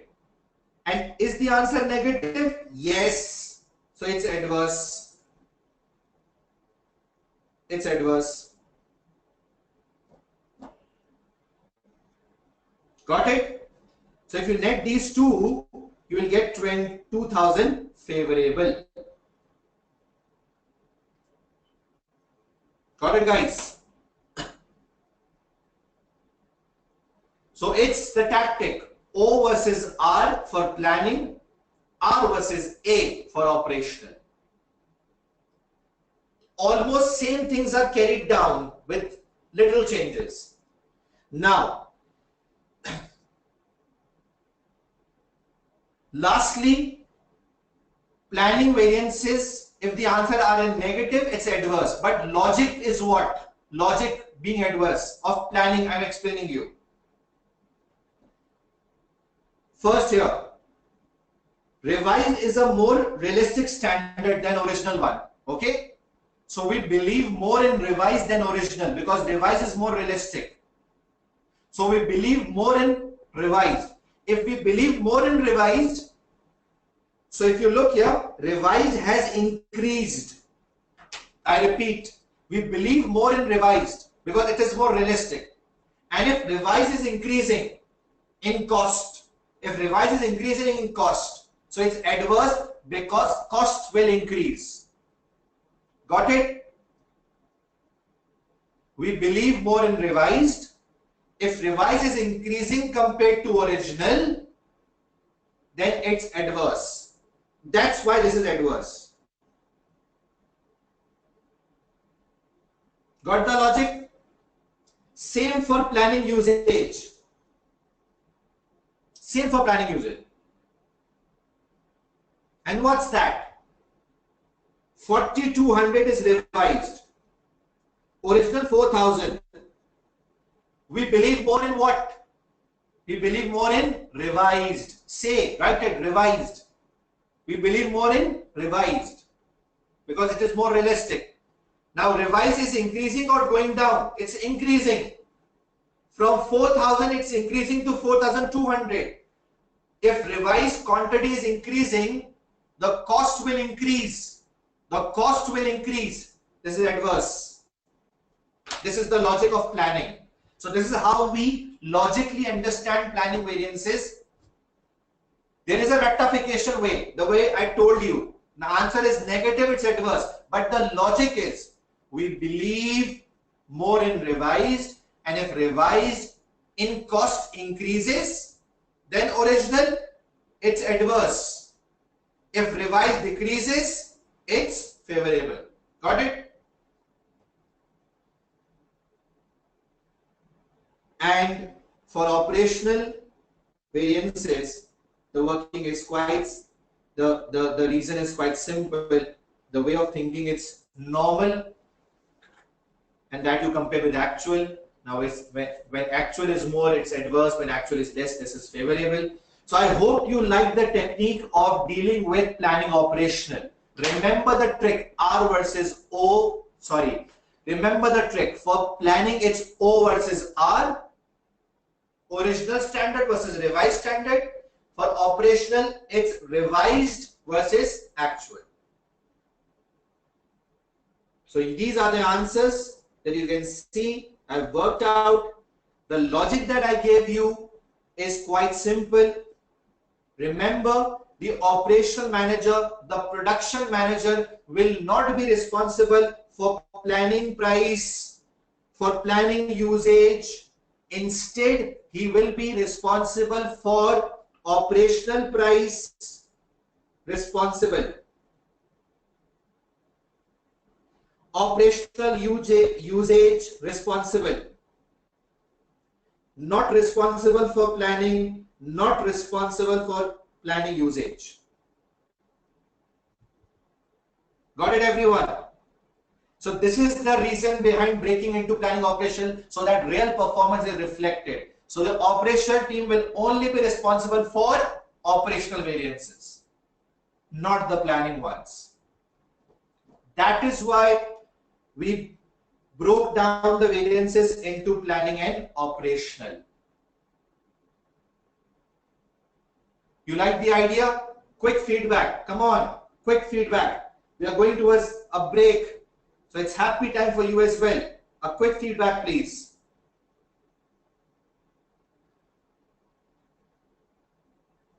Uncontrollable factors are the one which manager cannot control. Okay, dear? Uncontrollable factors are the one which manager cannot control. Got it? So, and manager is operational team, sale, purchase, production. If they cannot control anything, just revise the standard. Okay. So I'm sure you got the entire idea, and this was the major thing here that I explained you initially of planning operational. Basic concept. This is the concept behind it. Standard at the start, actual results. You compare, you get a variance. The variance you get reflects not the true performance. You found out there was some planning error. You break the variance into planning and operational. Operational reflect the real performance of the managers. Planning reflect the planning errors. The best way to remember the operational and planning is original versus revised. Operational is revised versus actual. On the basis of this, we'll judge the real performance of the managers. So this was the concept and the basic idea. I'm sure you must have learned. I tried my best. Let's take a short break, and once we'll come back, it's a magical topic, transfer pricing. Be ready. Just have a good cup of tea or a coffee. Just refresh yourself. Let's join. Win. How much break you need? 10, 5. Come on, quick responses.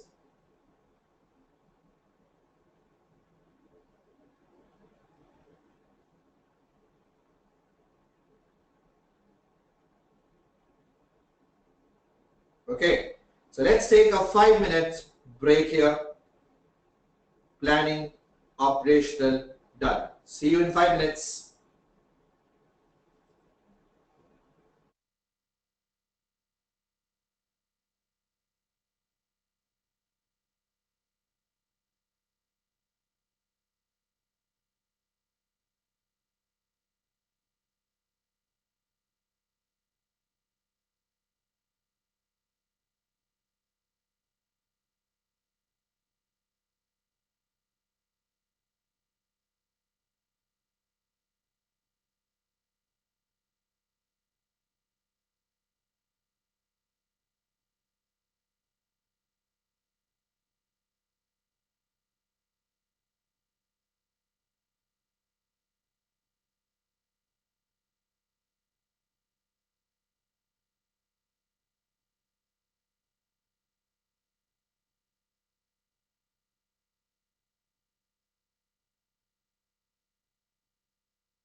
Okay, everyone, welcome back.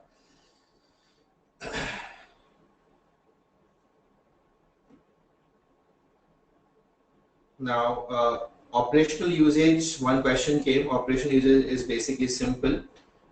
Revised units, revised quantity is 4200, and what you actually used was 3500. So your actual usage is less, and because it is less, that's why it's favorable here. Okay. Now, guys, one thing I need to clear that there are different formula as well for calculating the variances. So all those you have learned, the one that includes standard quantity allowed in books, they are written, so all are acceptable and there will be no issue in that. So the one that I told you is simple and is acceptable as well. So you won't have any issue in this. So you can stick to your own ones or you can just divert yourself to these. There is no issue, so please don't just write these questions. I've already told that there are multiple ways, so you can work out. Now, these are the variances that I worked out for planning operational. What you do, not have to do, this is a homework for you. You have to use the same method of answering the answer, and that was you need to assess the performance of the production manager. Remember that I told you he is only responsible for operational ones and not for planning ones.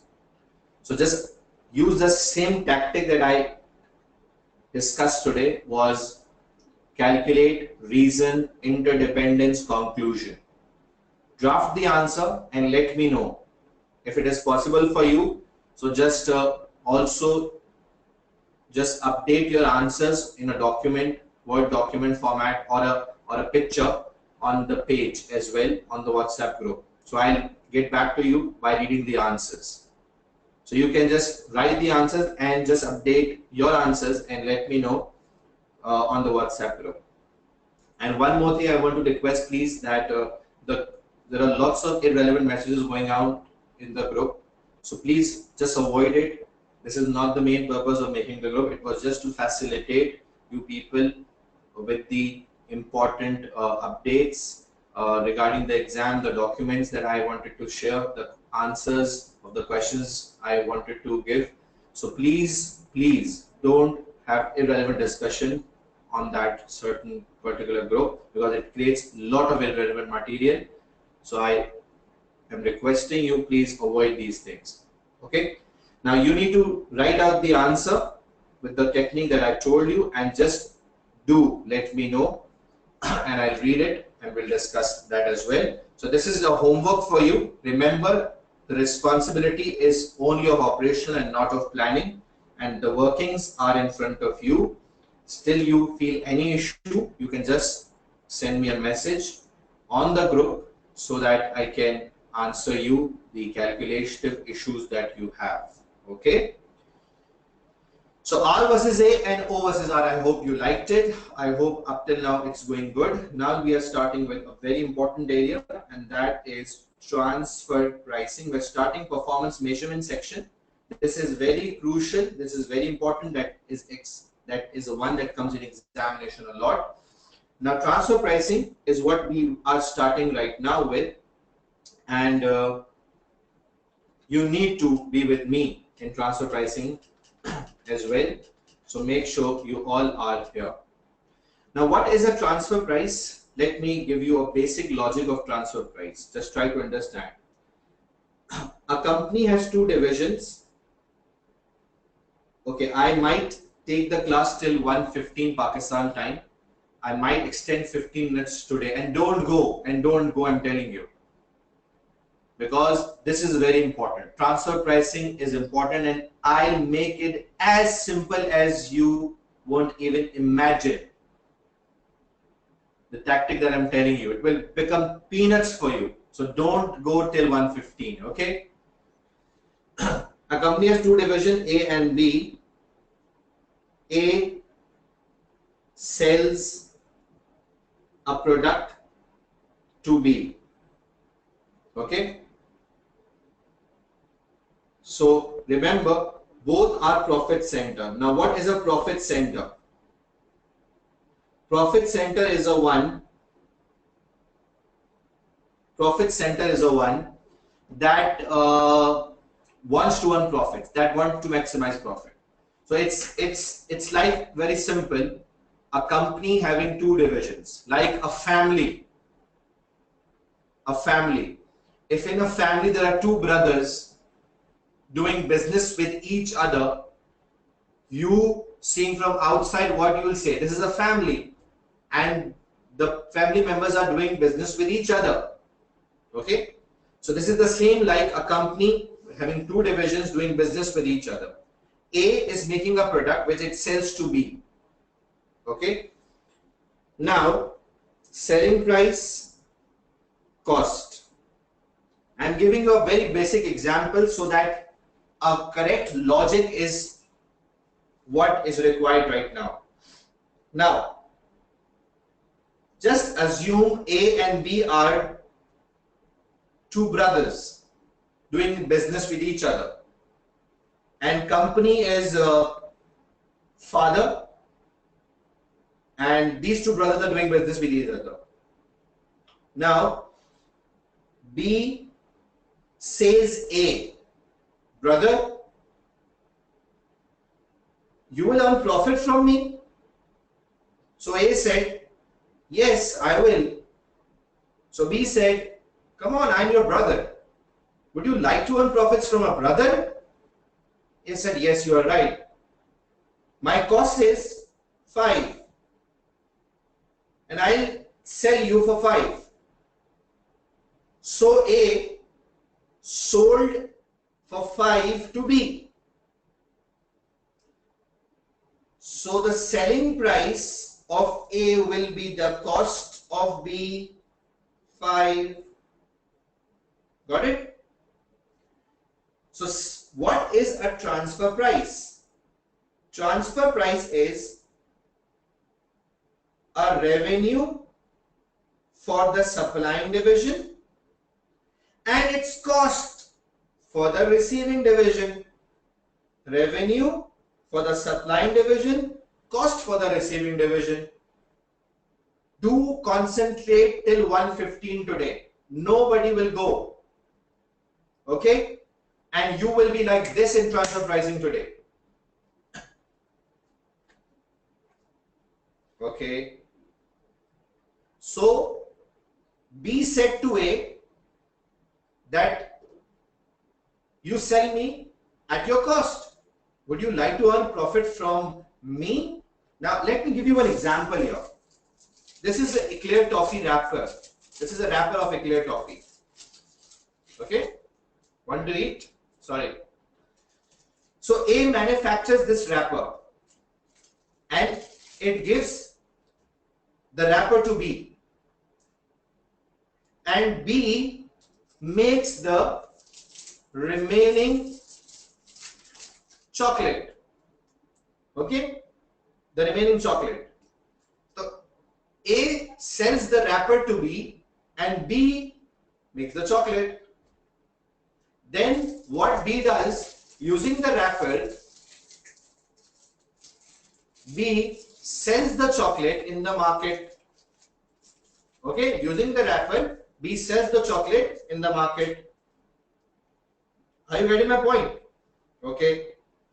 For example, other cost that B incurs is 3.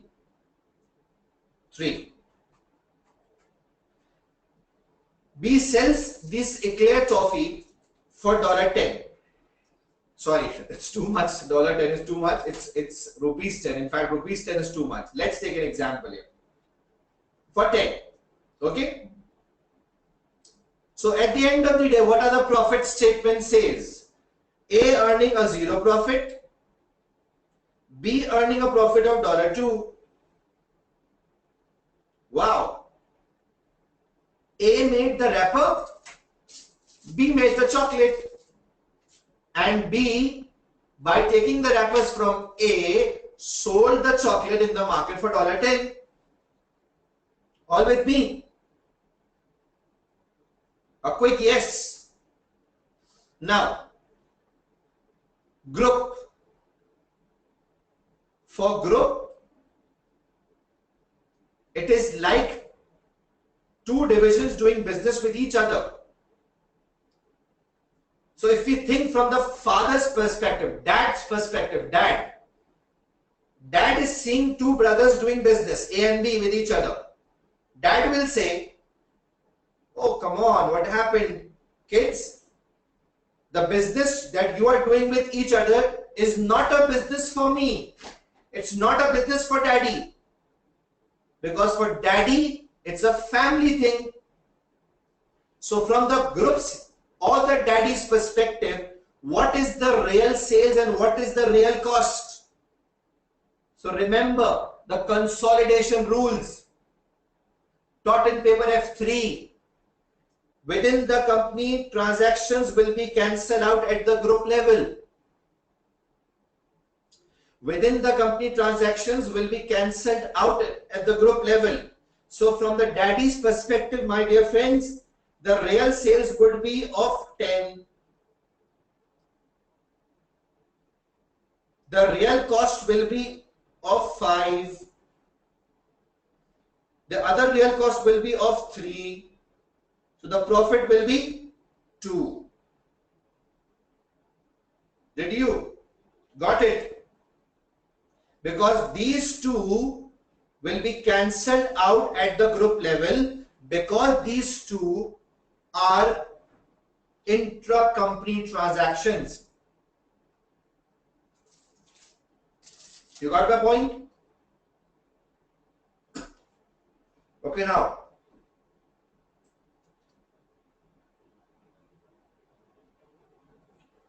So this is the situation. I'm sure you got the logic of transfer price. Now, the last thing.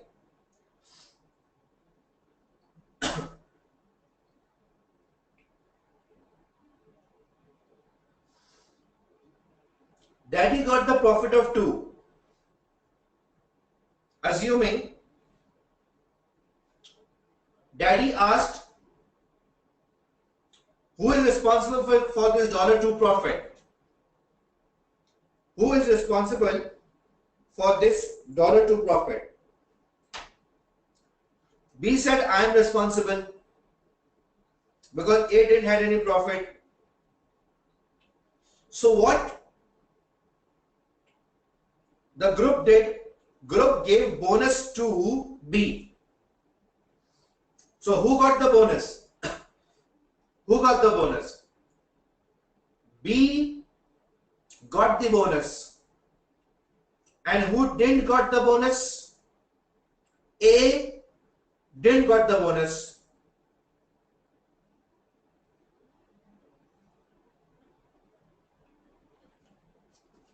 A didn't got the bonus. Are you getting my point?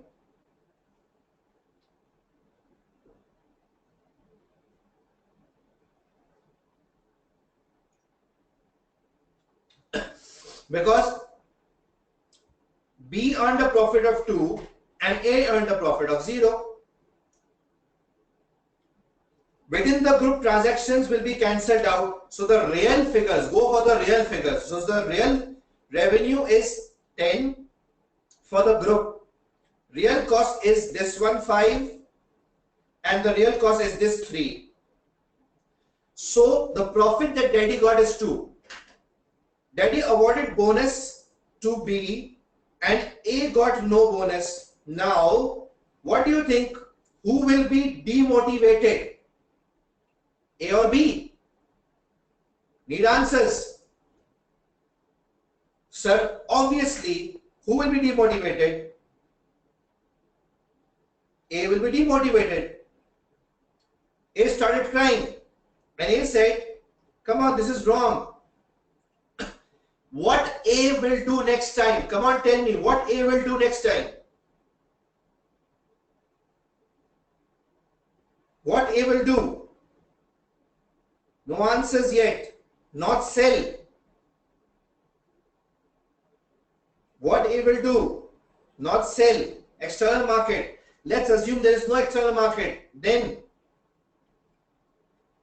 the A will next time ensure that I also get the bonus And what A will do, for example, just learn. For example, let's assume what A does.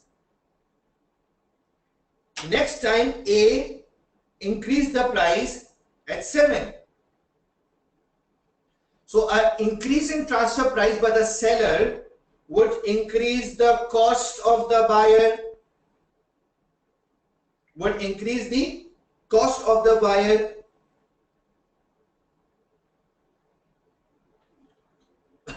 You got it?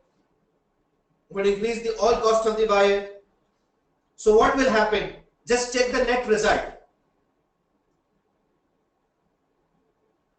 Think of the changes that will happen. Come on, quickly. The group results and the individual results. Check the impact.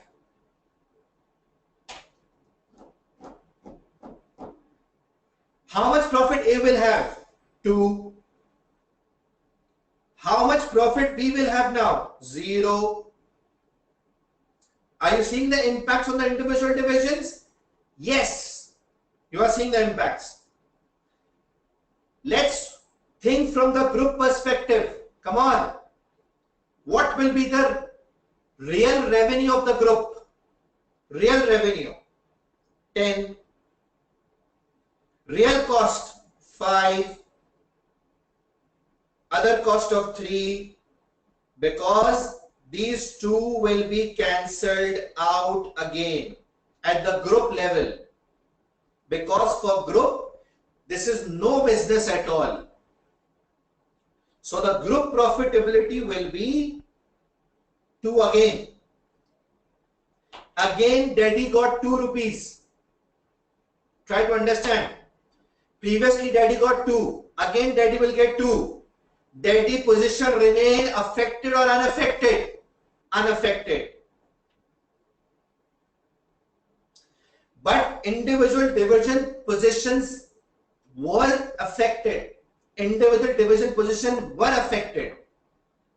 A got 2 profit, B got nil profit. Now daddy asked, who is responsible for the $2 profit? Come on, what will be the answers, guys? What will be the answer?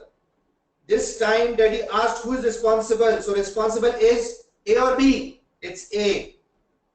So this time who will get the bonus? A. Who will not get the bonus? B. Daddy gave bonus to A. What you learned? What you learned? You learned 2 things. 2 things. Number 1, the individual division performance will be affected by transfer price. Incorrect transfer price will affect one division and will give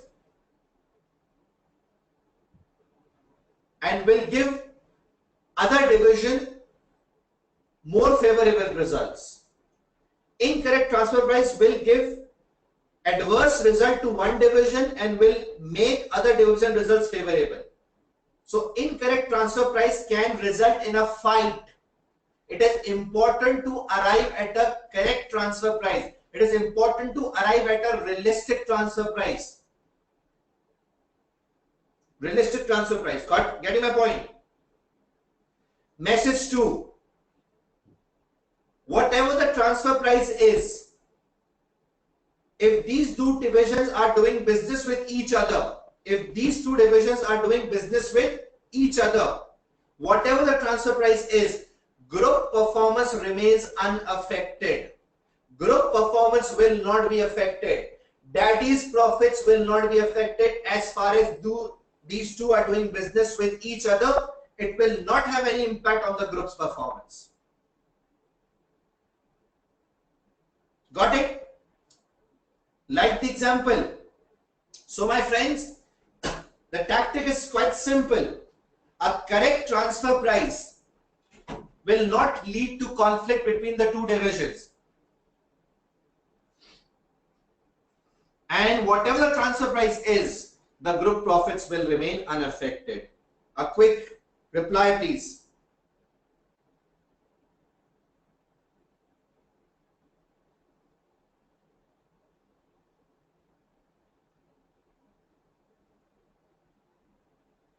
Got it, everyone? Yes. Transfer price, incorrect transfer price will improve one division performance and will deteriorate the performance of the other one. So yes, interdependence, you can say. A good word used by someone, interdependence. Like the example, got it? So group profits are not affected.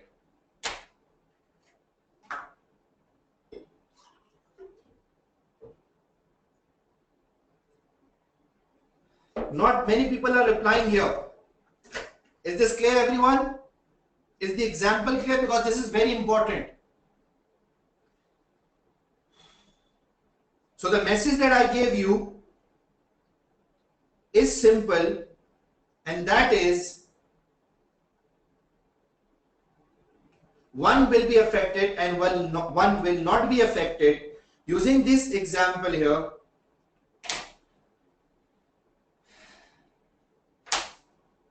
now let's move ahead.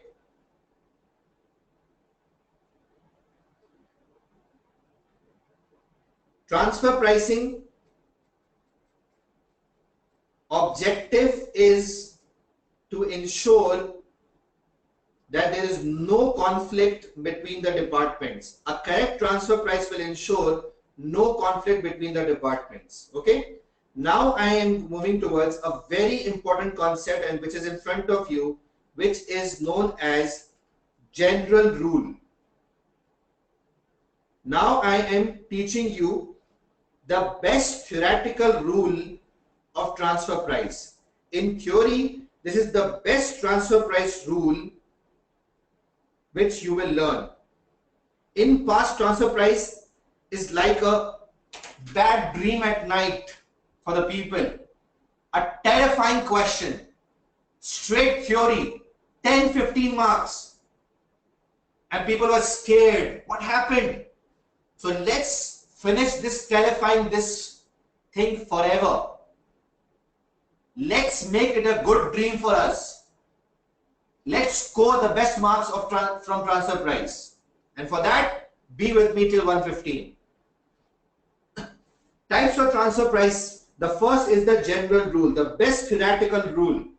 The rule is marginal cost plus opportunity cost. According to general rule, transfer price should be equal to marginal cost plus opportunity cost. Transfer price. You got it, everyone? I hope you got it. Now let's check the applicability of this rule. But remember one thing, when this rule will be used in a question, write it down, write it down, write it down. When this rule will be used in a question, when to use this rule in a question?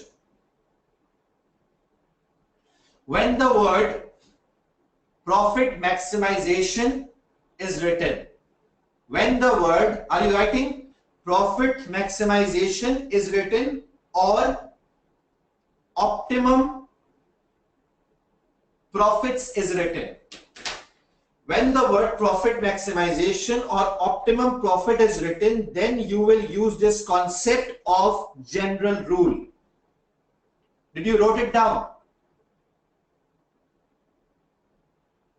When the word profit maximization or optimum profit is written, then you will use this concept of general rule. Got it, guys? Okay. So let's not now move on to the next thing.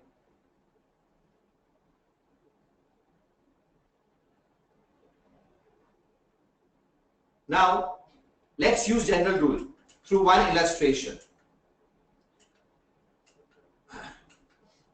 A company has two divisions, A and B. A produces a product naming alpha, which it sells to B and also in external market. Now, every time you read a question of transfer price, key point to remember is identify who is a seller and who is a buyer. Who is a seller and who is a buyer. So here The seller is division A, seller. Details of the seller are: total capacity, seller has 10,000, external demand, seller has 6,000, external selling price that seller has is 10, variable cost per unit the seller has is 4. B is the buyer. B requires how many units? 5,000 units are required by B. Now guys, seller has the luxury to sell in the external market as well as in the internal market. It has two opportunities available here, okay? And please, one thing is important. Don't think beyond what I'm telling. In transfer pricing, student thinks a lot beyond what is being taught and they get confused. Please stick to what I'm saying only. Just ignore the thoughts coming in your mind, different possibilities coming in your mind, okay?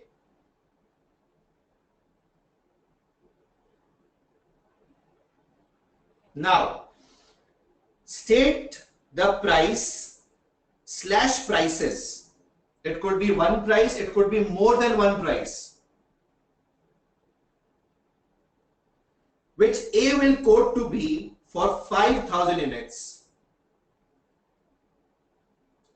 And one thing is incomplete here that I am completing.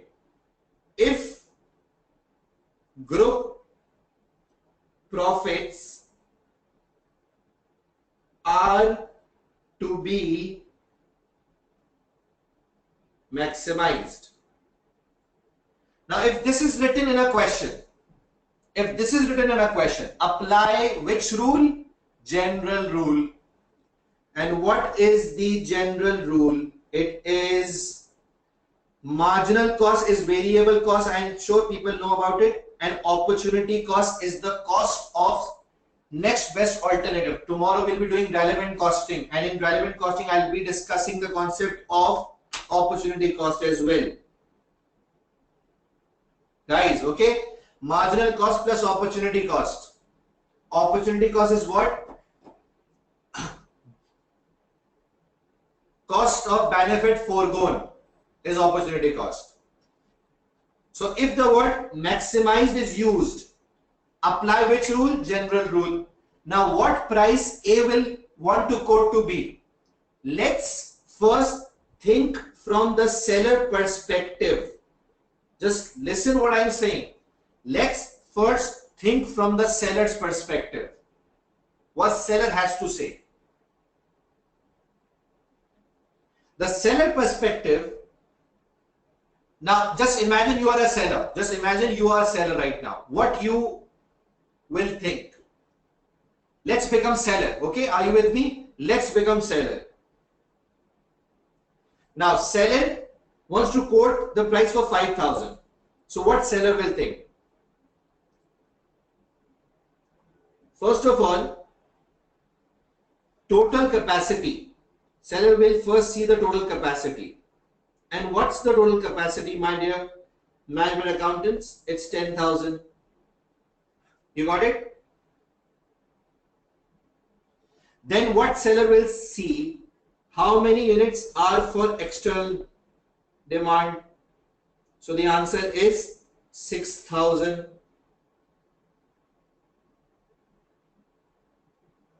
Then what seller will see? 4,000 units are in spare capacity.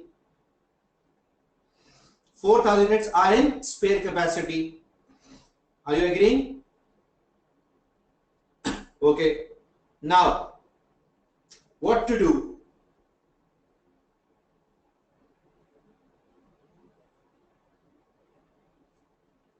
Now what to do?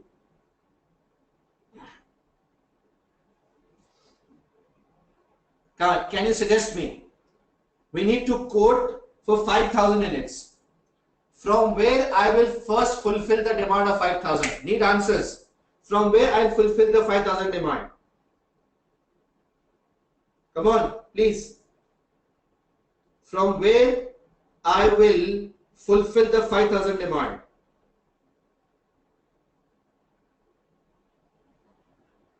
Tell me the plan.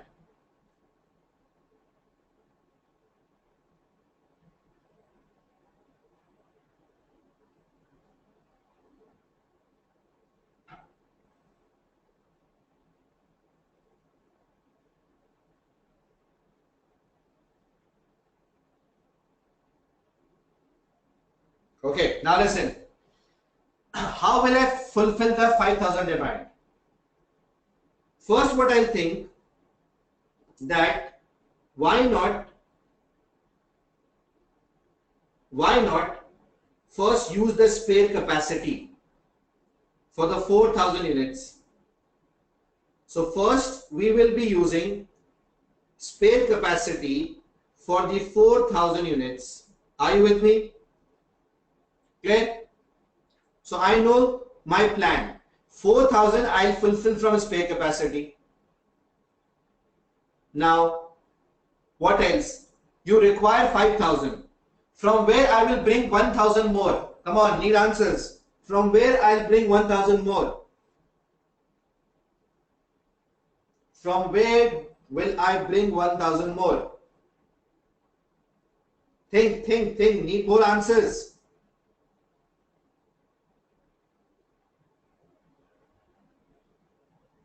From where will I bring 1,000 more? Is by compromising on external market and shifting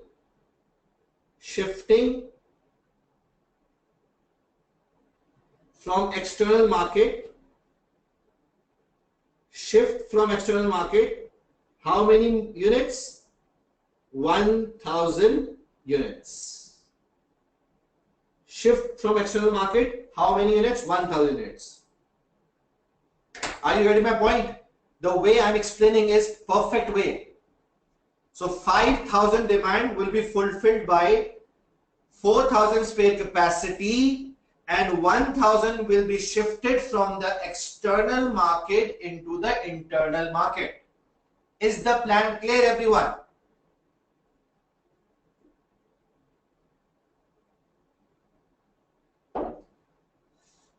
Got it? Quick yes. Is the plan clear?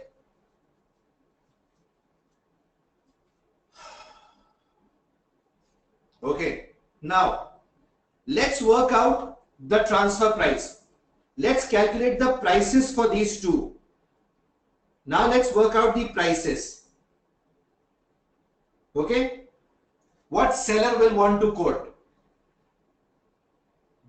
The indication is group maximization. We'll apply general rule. Now I'm going towards another worksheet so that I can correctly do the workings. You know the plan, and the plan is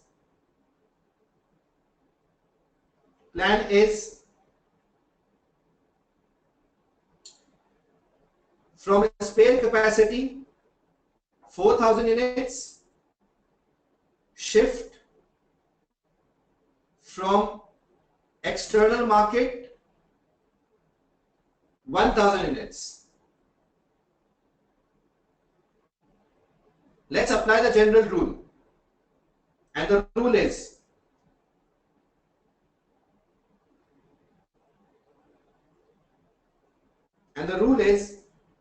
marginal cost plus opportunity cost.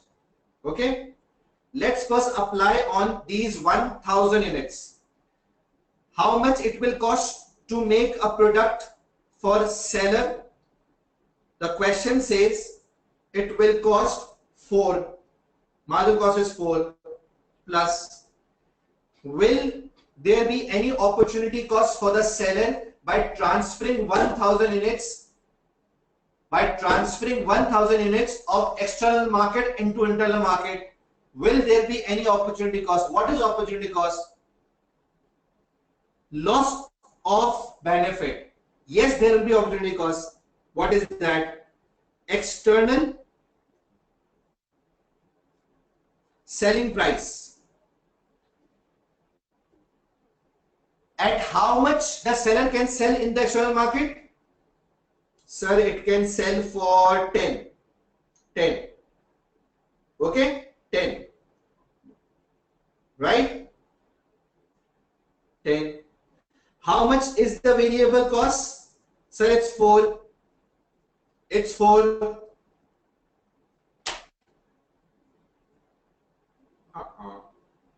It's 4. Okay. So how much contribution per unit could be earned by selling externally? 6 could be earned. So my dear friends, the seller can earn $6 per unit if it sells externally. Clear? If it sells externally, it can earn $6 per unit. If it does not sell externally, just to sell internally, if it not sells externally, so how much it will lose? Sir, it will lose 6 per unit. It will lose 6 per unit. Okay. So my friends, what will be the transfer price for 1000 units? 10. 10 is the transfer price. Is this clear? Any issue? I hope no issue. Okay. So if it sells externally, it can earn 6 per unit. Now it is not selling externally, it is losing $6. This is the benefit it is foregoing by not selling externally. By not selling externally, it is the benefit it is foregoing. So this is a loss to A, and A will not do loss because objective is to maximize profit. A will not do loss and will sell it for 10. Done? General rule clear? Okay. Now what about 4,000? Quick answers. Come on, quick answers. Apply general rule for 4,000 units and tell me what will the transfer price. Apply general rule for 4,000 units.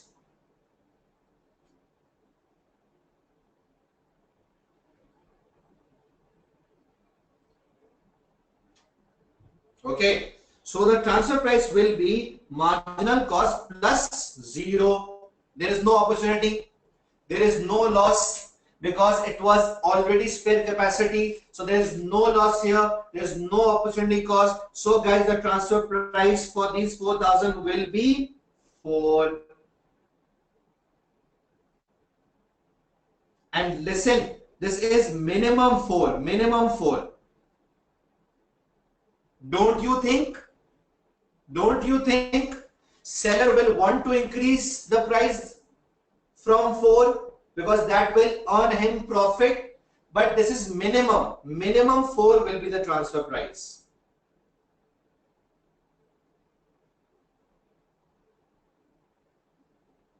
Got it, everyone? This is general rule. I'm sure you got the point of general rule. What general rule says? This is a conceptual thing. So, key points to remember. Listen, when the question says profit maximization, you have to use general rule. What is general rule? Marginal cost plus opportunity cost. Seller perspective. Look at the seller perspective. What's the seller perspective? Think from the seller perspective first. What seller will think? Total capacity available, spare capacity. How much seller will shift from the external market? 1,000. Apply the rule. 6 plus 4. 6 is the loss of contribution. Loss of contribution by not selling externally. Loss of contribution. So for 1,000 the price is 10. For 4,000 units the price is 4. Don't mix these two, keep it separately. This is minimum 4.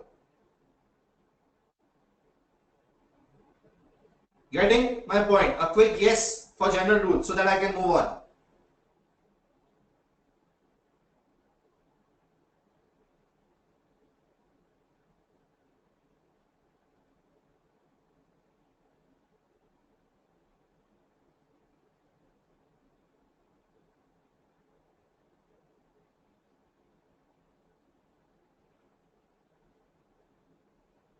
Okay.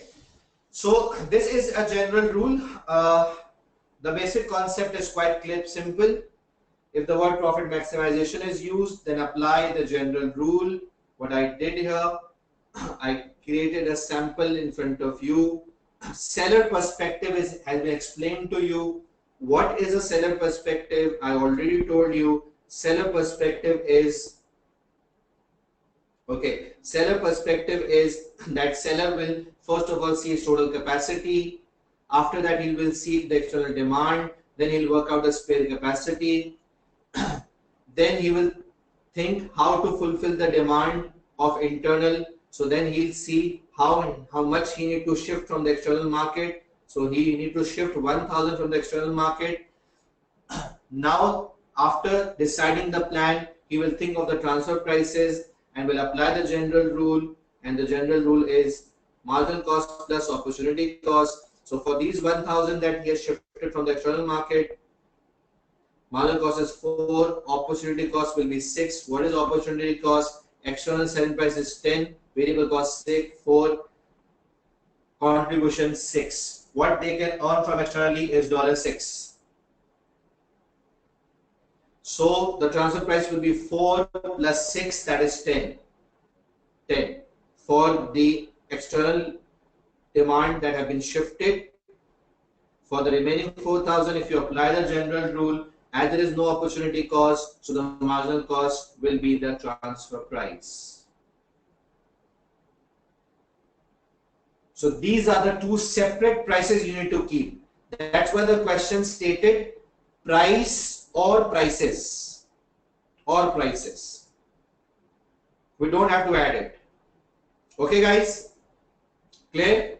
Is the logic, basics okay now? Now,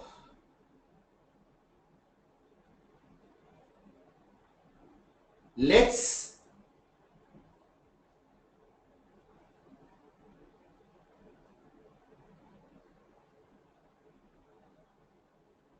now add one more thing here.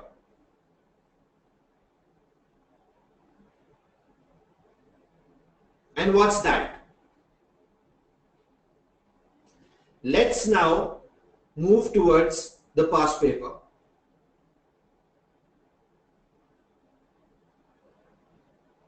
General rule is the best rule. Now let's move towards the past paper. Are you all ready? Okay.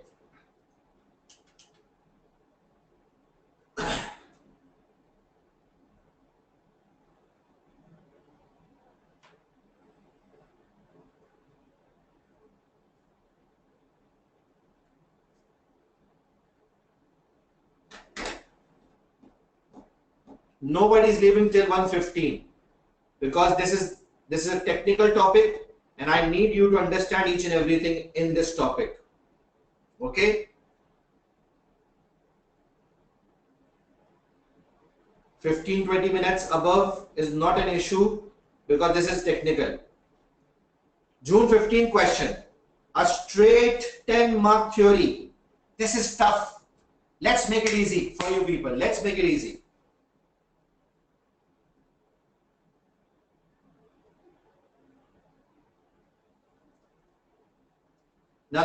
Now what the question is, I'm reading the question, be with me. Mob manufacture electronically mobility scooters. The company is split into two divisions. The scooter division, division S, identify seller and buyer. The motor division, division M.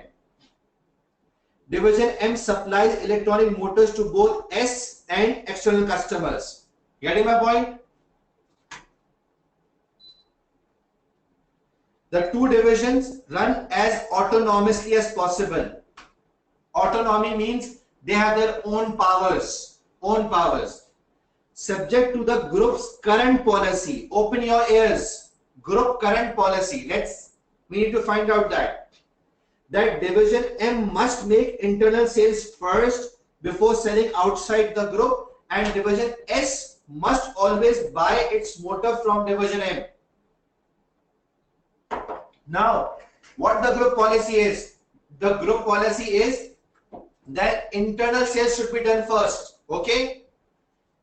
S and M should prefer internal business first. So M must make sales first to S.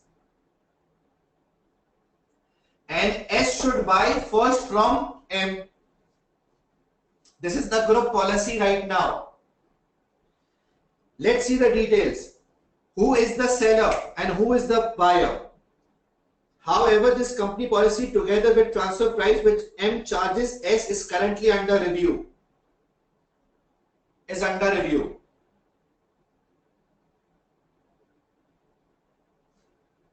Now tell me, who is seller and who is buyer? Quickly, who is seller, who is buyer?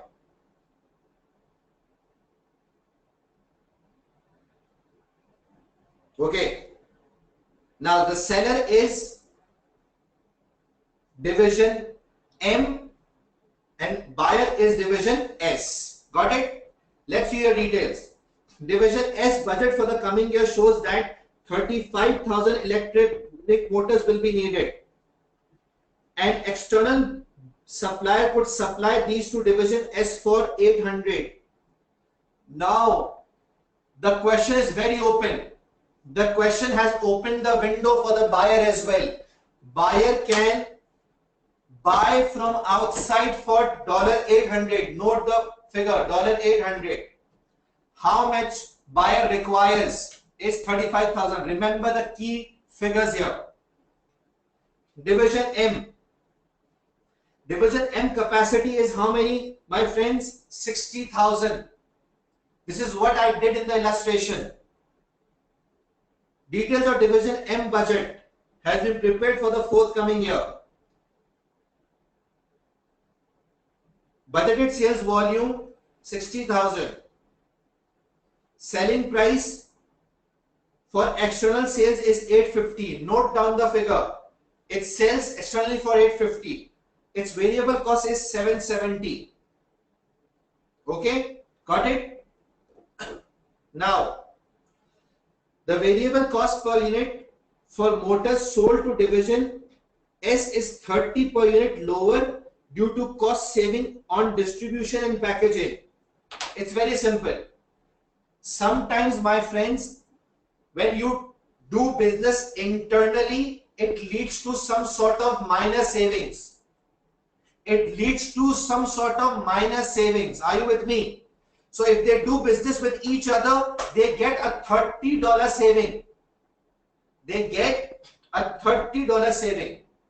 Remember this point. But when they do business with each other, not when they do business outside. Okay? Remember this. External demand is how much? 30,000 units for M. 30,000 units for M. A 10-mark theoretical question, and I'll make this into pieces. Will tell you such a best method that it will become easy for you. Okay? Just read the requirement for a minute. Very carefully take 1 minute and read the requirement. Carefully.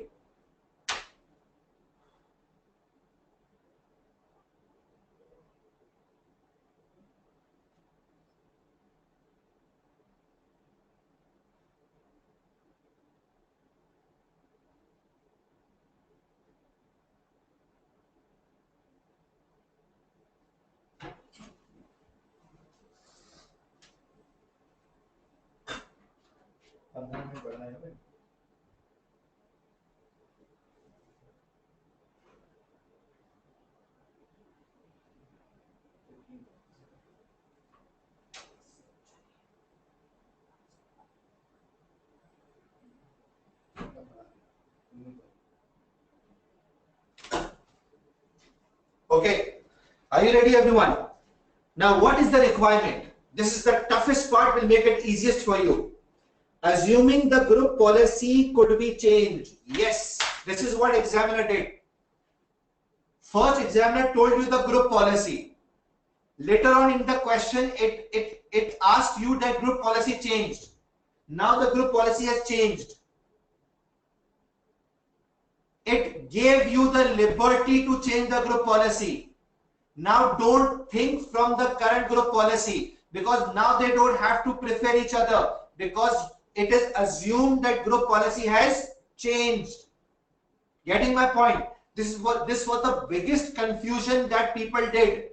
Lot of people wrote considering the current group policy, which examiner said it very beautifully that it has changed, and all got tricked, and people didn't get any marks. So my friends, group policy has changed. Okay. Advise. This is examinable word, advise. Using suitable calculations. I'll tell you what the calculations will be. Requirement 1, note it down. The number of motors which M should supply S. How many units M will supply S? This is the answer that you have to tell. Okay? A keyword coming up. Give me your replies. In order to maximize group profits. Maximize group profits. Come on, write it down. If the word maximize is used, what you need to do? Come on, tell me what you need to do. Write in the chat box. Yes. Yes, perfect. Going good. We need to apply what? General rule. We need to apply what? General rule. Thumbs up.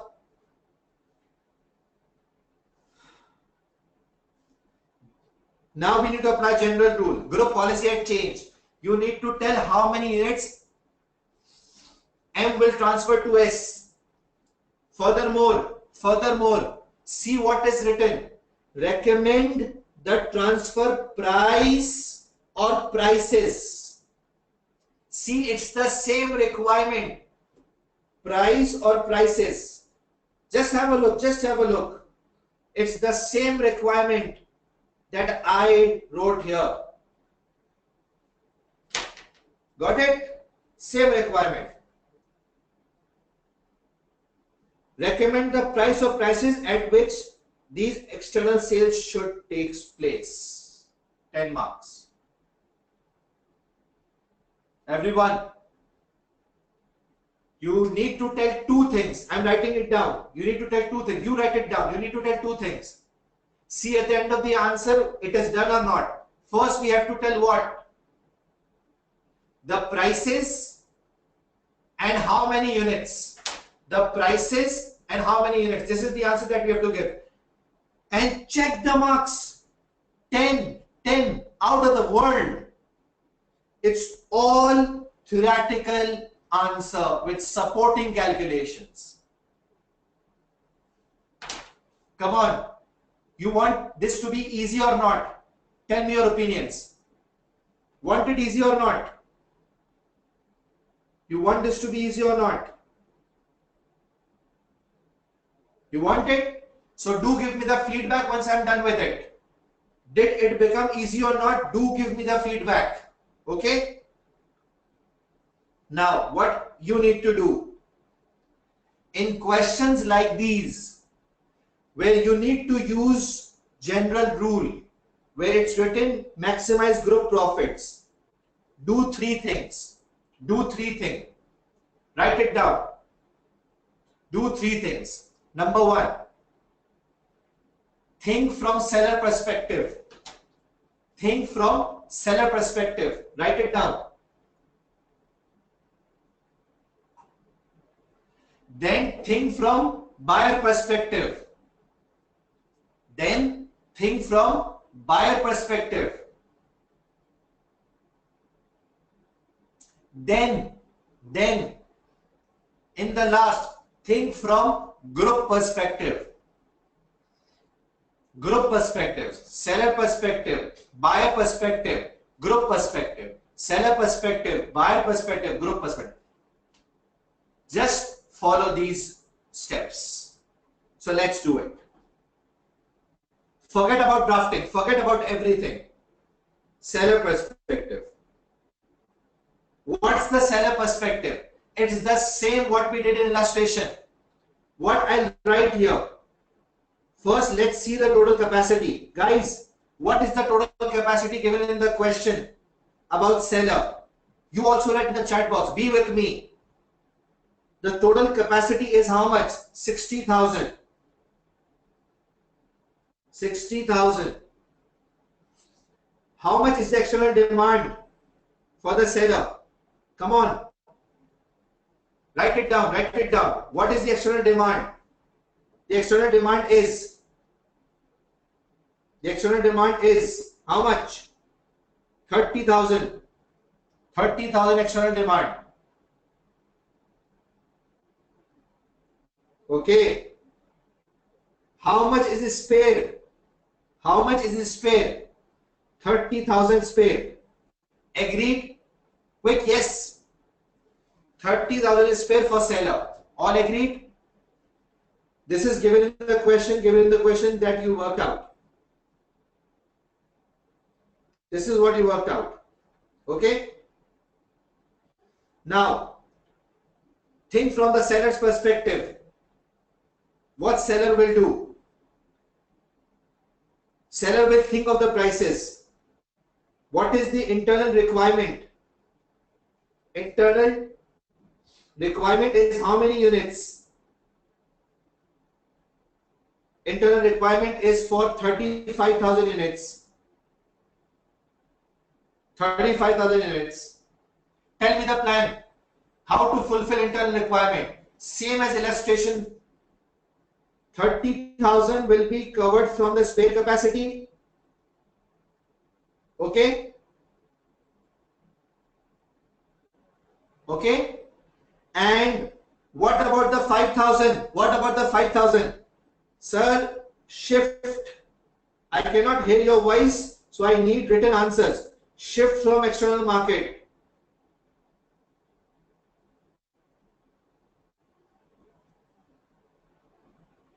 How much? 5,000. Is this clear?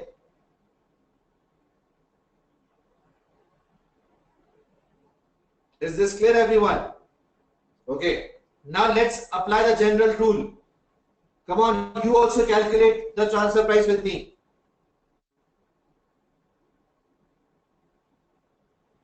Marginal cost is how much? Marginal cost is 770.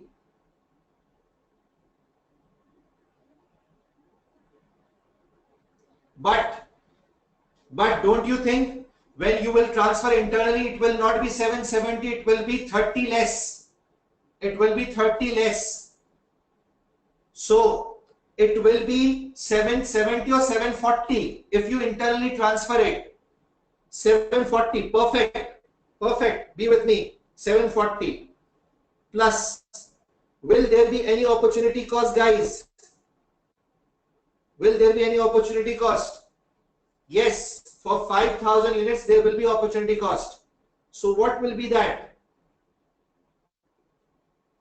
External selling price. It can sell this externally for how much? Sir, it can sell this externally for 850. 850. Okay? How much variable cost will it incur if it sells externally? Listen, this is the confusion point. If it sells externally, the variable cost will be 770 and not 740. It will be 770 because external market variable cost will be 770. Okay? 770. How much contribution it will lose? Sir, $80. Guys, with me, $80.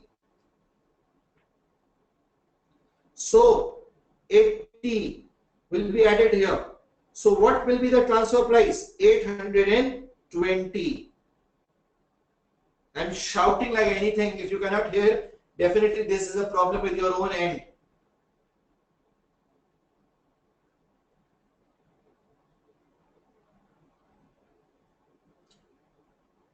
Done? Okay?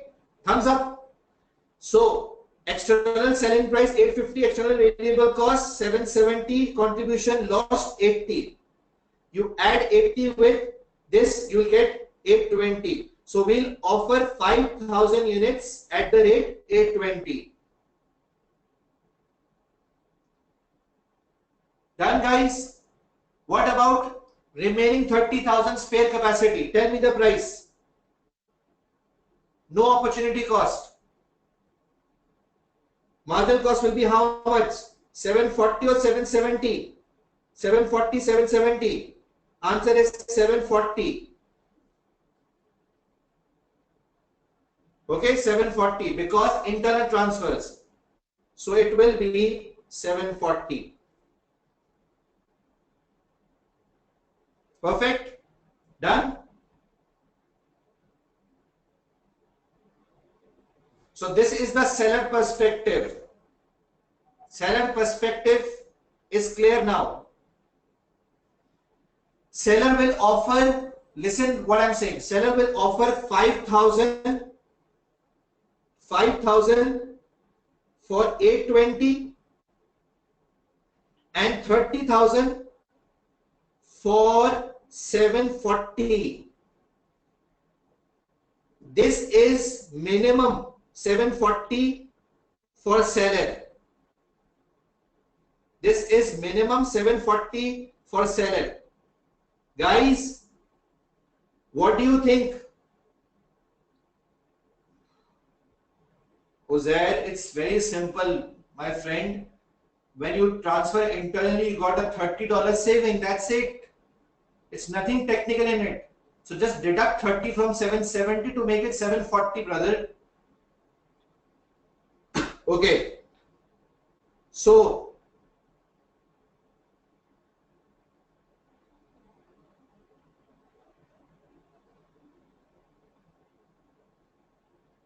now the last thing.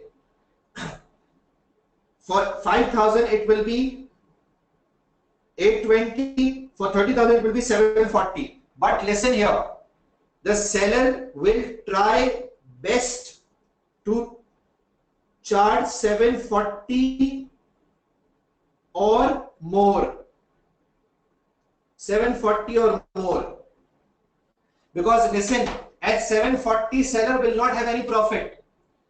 So the minimum for seller is 740. But what seller will want to do? Would want to charge more than 740. So what is in seller's mind? It's 740 or more. We'll try to sell it for more. Okay? Done? Now, the buyer's perspective.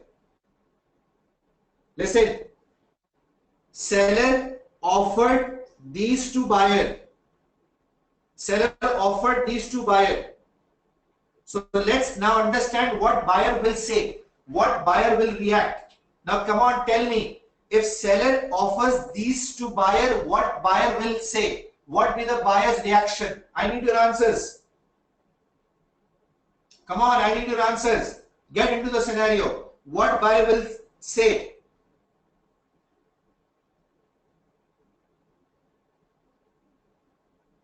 Okay, for these 5,000, buyer will say yes or no. For these 5,000, yes or no? 5,000, yes or no? For these 5,000, buyer will say no. Because buyer will want to buy 5,000 externally at the rate 800, purchase outside. Got it, everyone? For these 5,000, buyer will say no, thank you very much, I don't need your 5,000 because you are giving it for 820 and I can get the same thing for how much? 800. Got it, everyone? 800. Done? Okay. For these 30,000, will buyer want to buy internally? Will buyer want to buy internally? Come on, give me answers. Yes. Yes. Will want to. 30,000 internally. But guys, tell me one thing. Internally.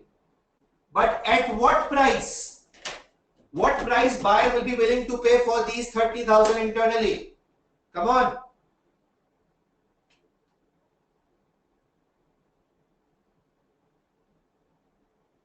Come on. Okay. Yo. So, buyer will want to pay maximum 800 or less than that. So maximum 800 or less will be the buyer's choice. Buyer will prefer 740, but maximum for buyer will be how much? 800. Can buyer go more than 800? No, will not go more than 800. So it will be less 800 or less than 800.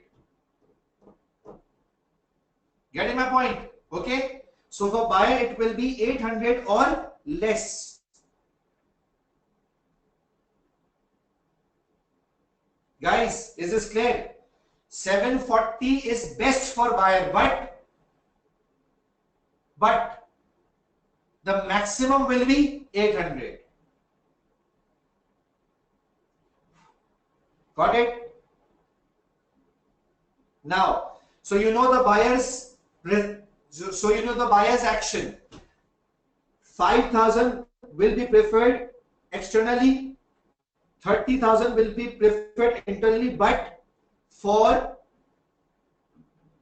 maximum 800 or less, will try to be less than 800.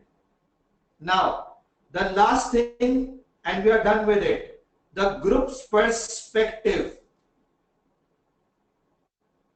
The group's perspective. Let's see what's that. The group's perspective. So come on, let's take the final decision here, my friends. What has been decided? Buyer will buy 5,000 externally. Okay. Okay. What seller will do? Seller will sell 5,000 externally. Done? Done? So let's write it. 5,000 units decision is being taken. Seller will sell externally at how much? 850. Buyer will buy externally at 800. Got it, everyone? So for 5,000, the decision is clear. Seller will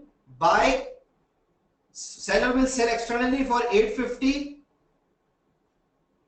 Buyer will buy 5,000 externally for 800. Yes, is this clear? Quick feedback from everyone.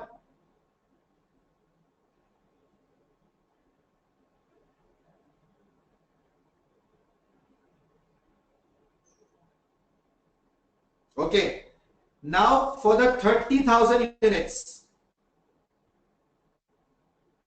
seller will sell internally.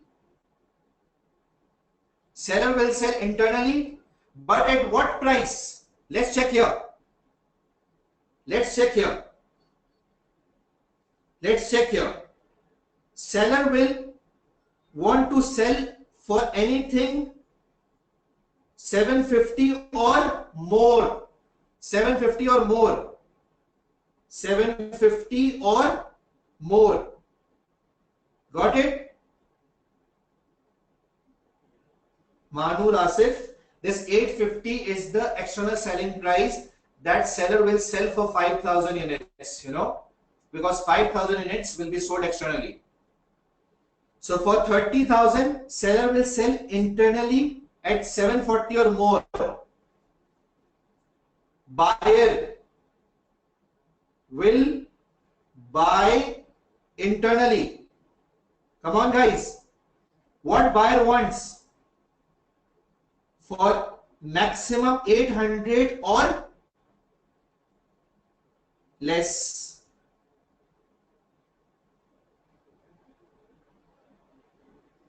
Got it? So this is the decision from group's perspective. This is the decision from group's perspective. Now, come on, can you suggest me for these 30,000, what will be the transfer price? What should be the best transfer price? Come on, tell me.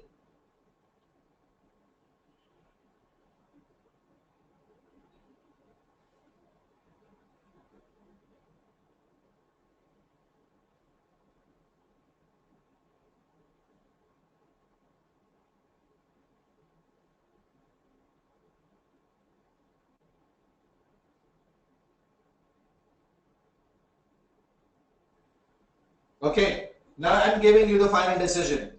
Don't quote anything. Don't quote anything. Just write a range. The transfer price will be between a range of 740 and 800. Just tell the range. We don't have to quote the final price.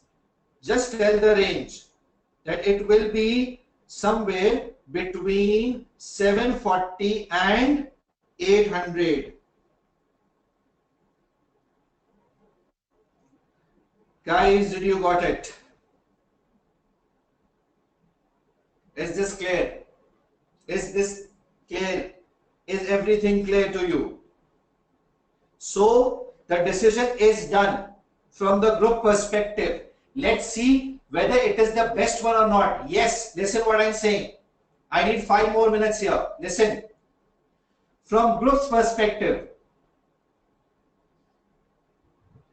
seller will sell these 5,000 externally at 850.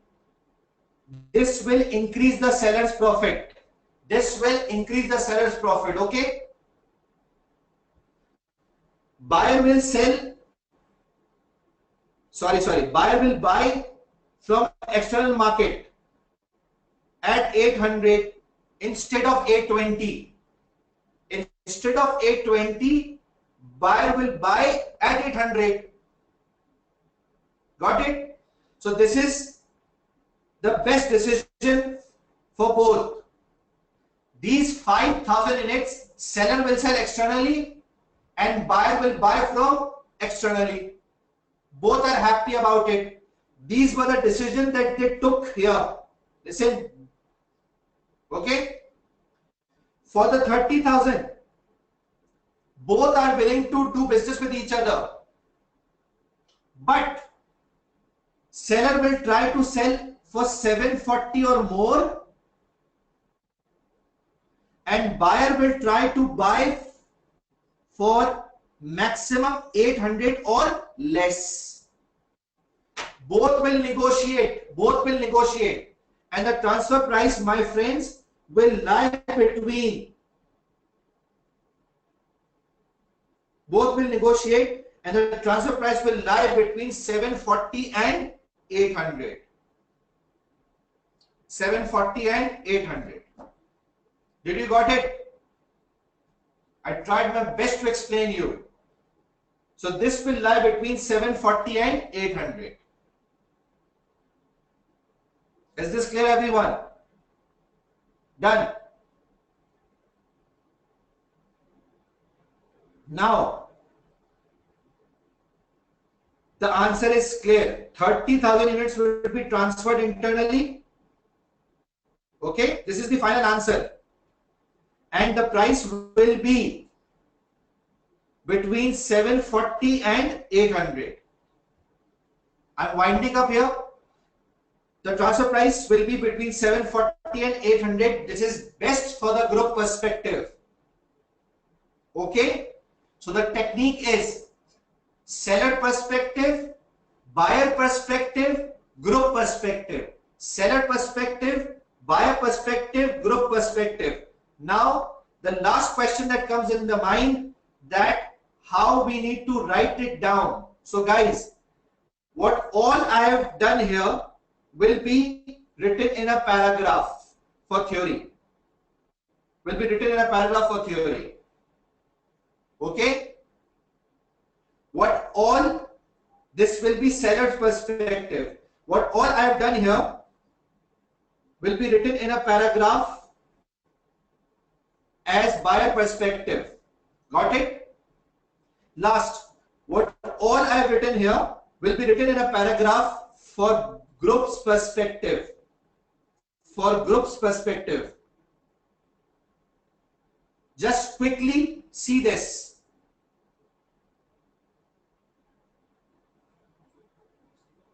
Just quickly see this. I'm opening a document here.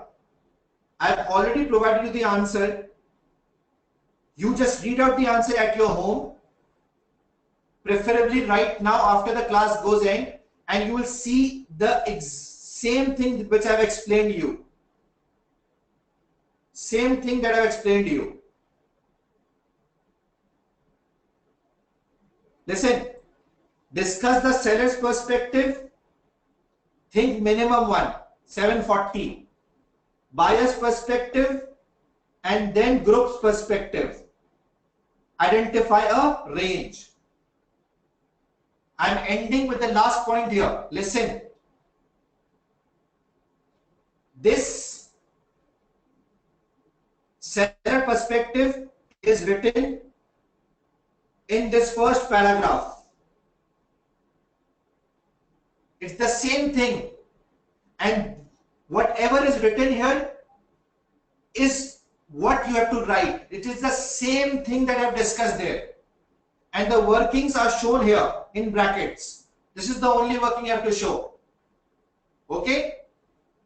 Then, the buyer's perspective paragraph will be this one. Got it? Last, the group perspective paragraph will be this one.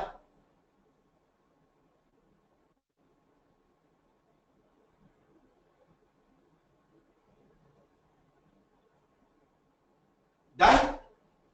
So this is how you have to draft the answer. I have told you the trick: seller perspective, buyer perspective, group perspective, 3 paragraphs. Got it, everyone? This is all you had to do. All these workings will be, so all this will be written in a paragraph form in this way. Whenever you are asked to whenever you are required to maximize the profit, the technique is general rule. Done? I hope you liked the way. Give me a quick feedbacks. Come on. I also need the feedback. Did it work good for you or not?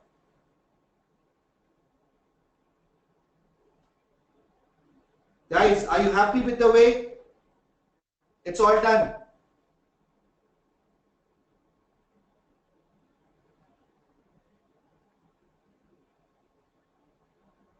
So it's now peanuts for you. Just 3 things. Are you happy?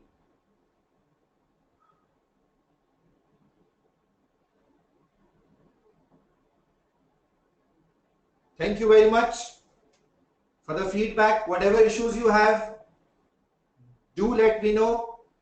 Just WhatsApp me all the problems you have on this particular number. All those who have joined today, just send me a message so that I can include in the WhatsApp group, and I will be updating things. Please don't talk too much irrelevant on the group. This is the last message. See you soon. Sorry for taking 20 minutes more. I hope you have liked the way we have done it. Thank you very much for your time, effort. Note down the number. We'll meet you tomorrow. Bye.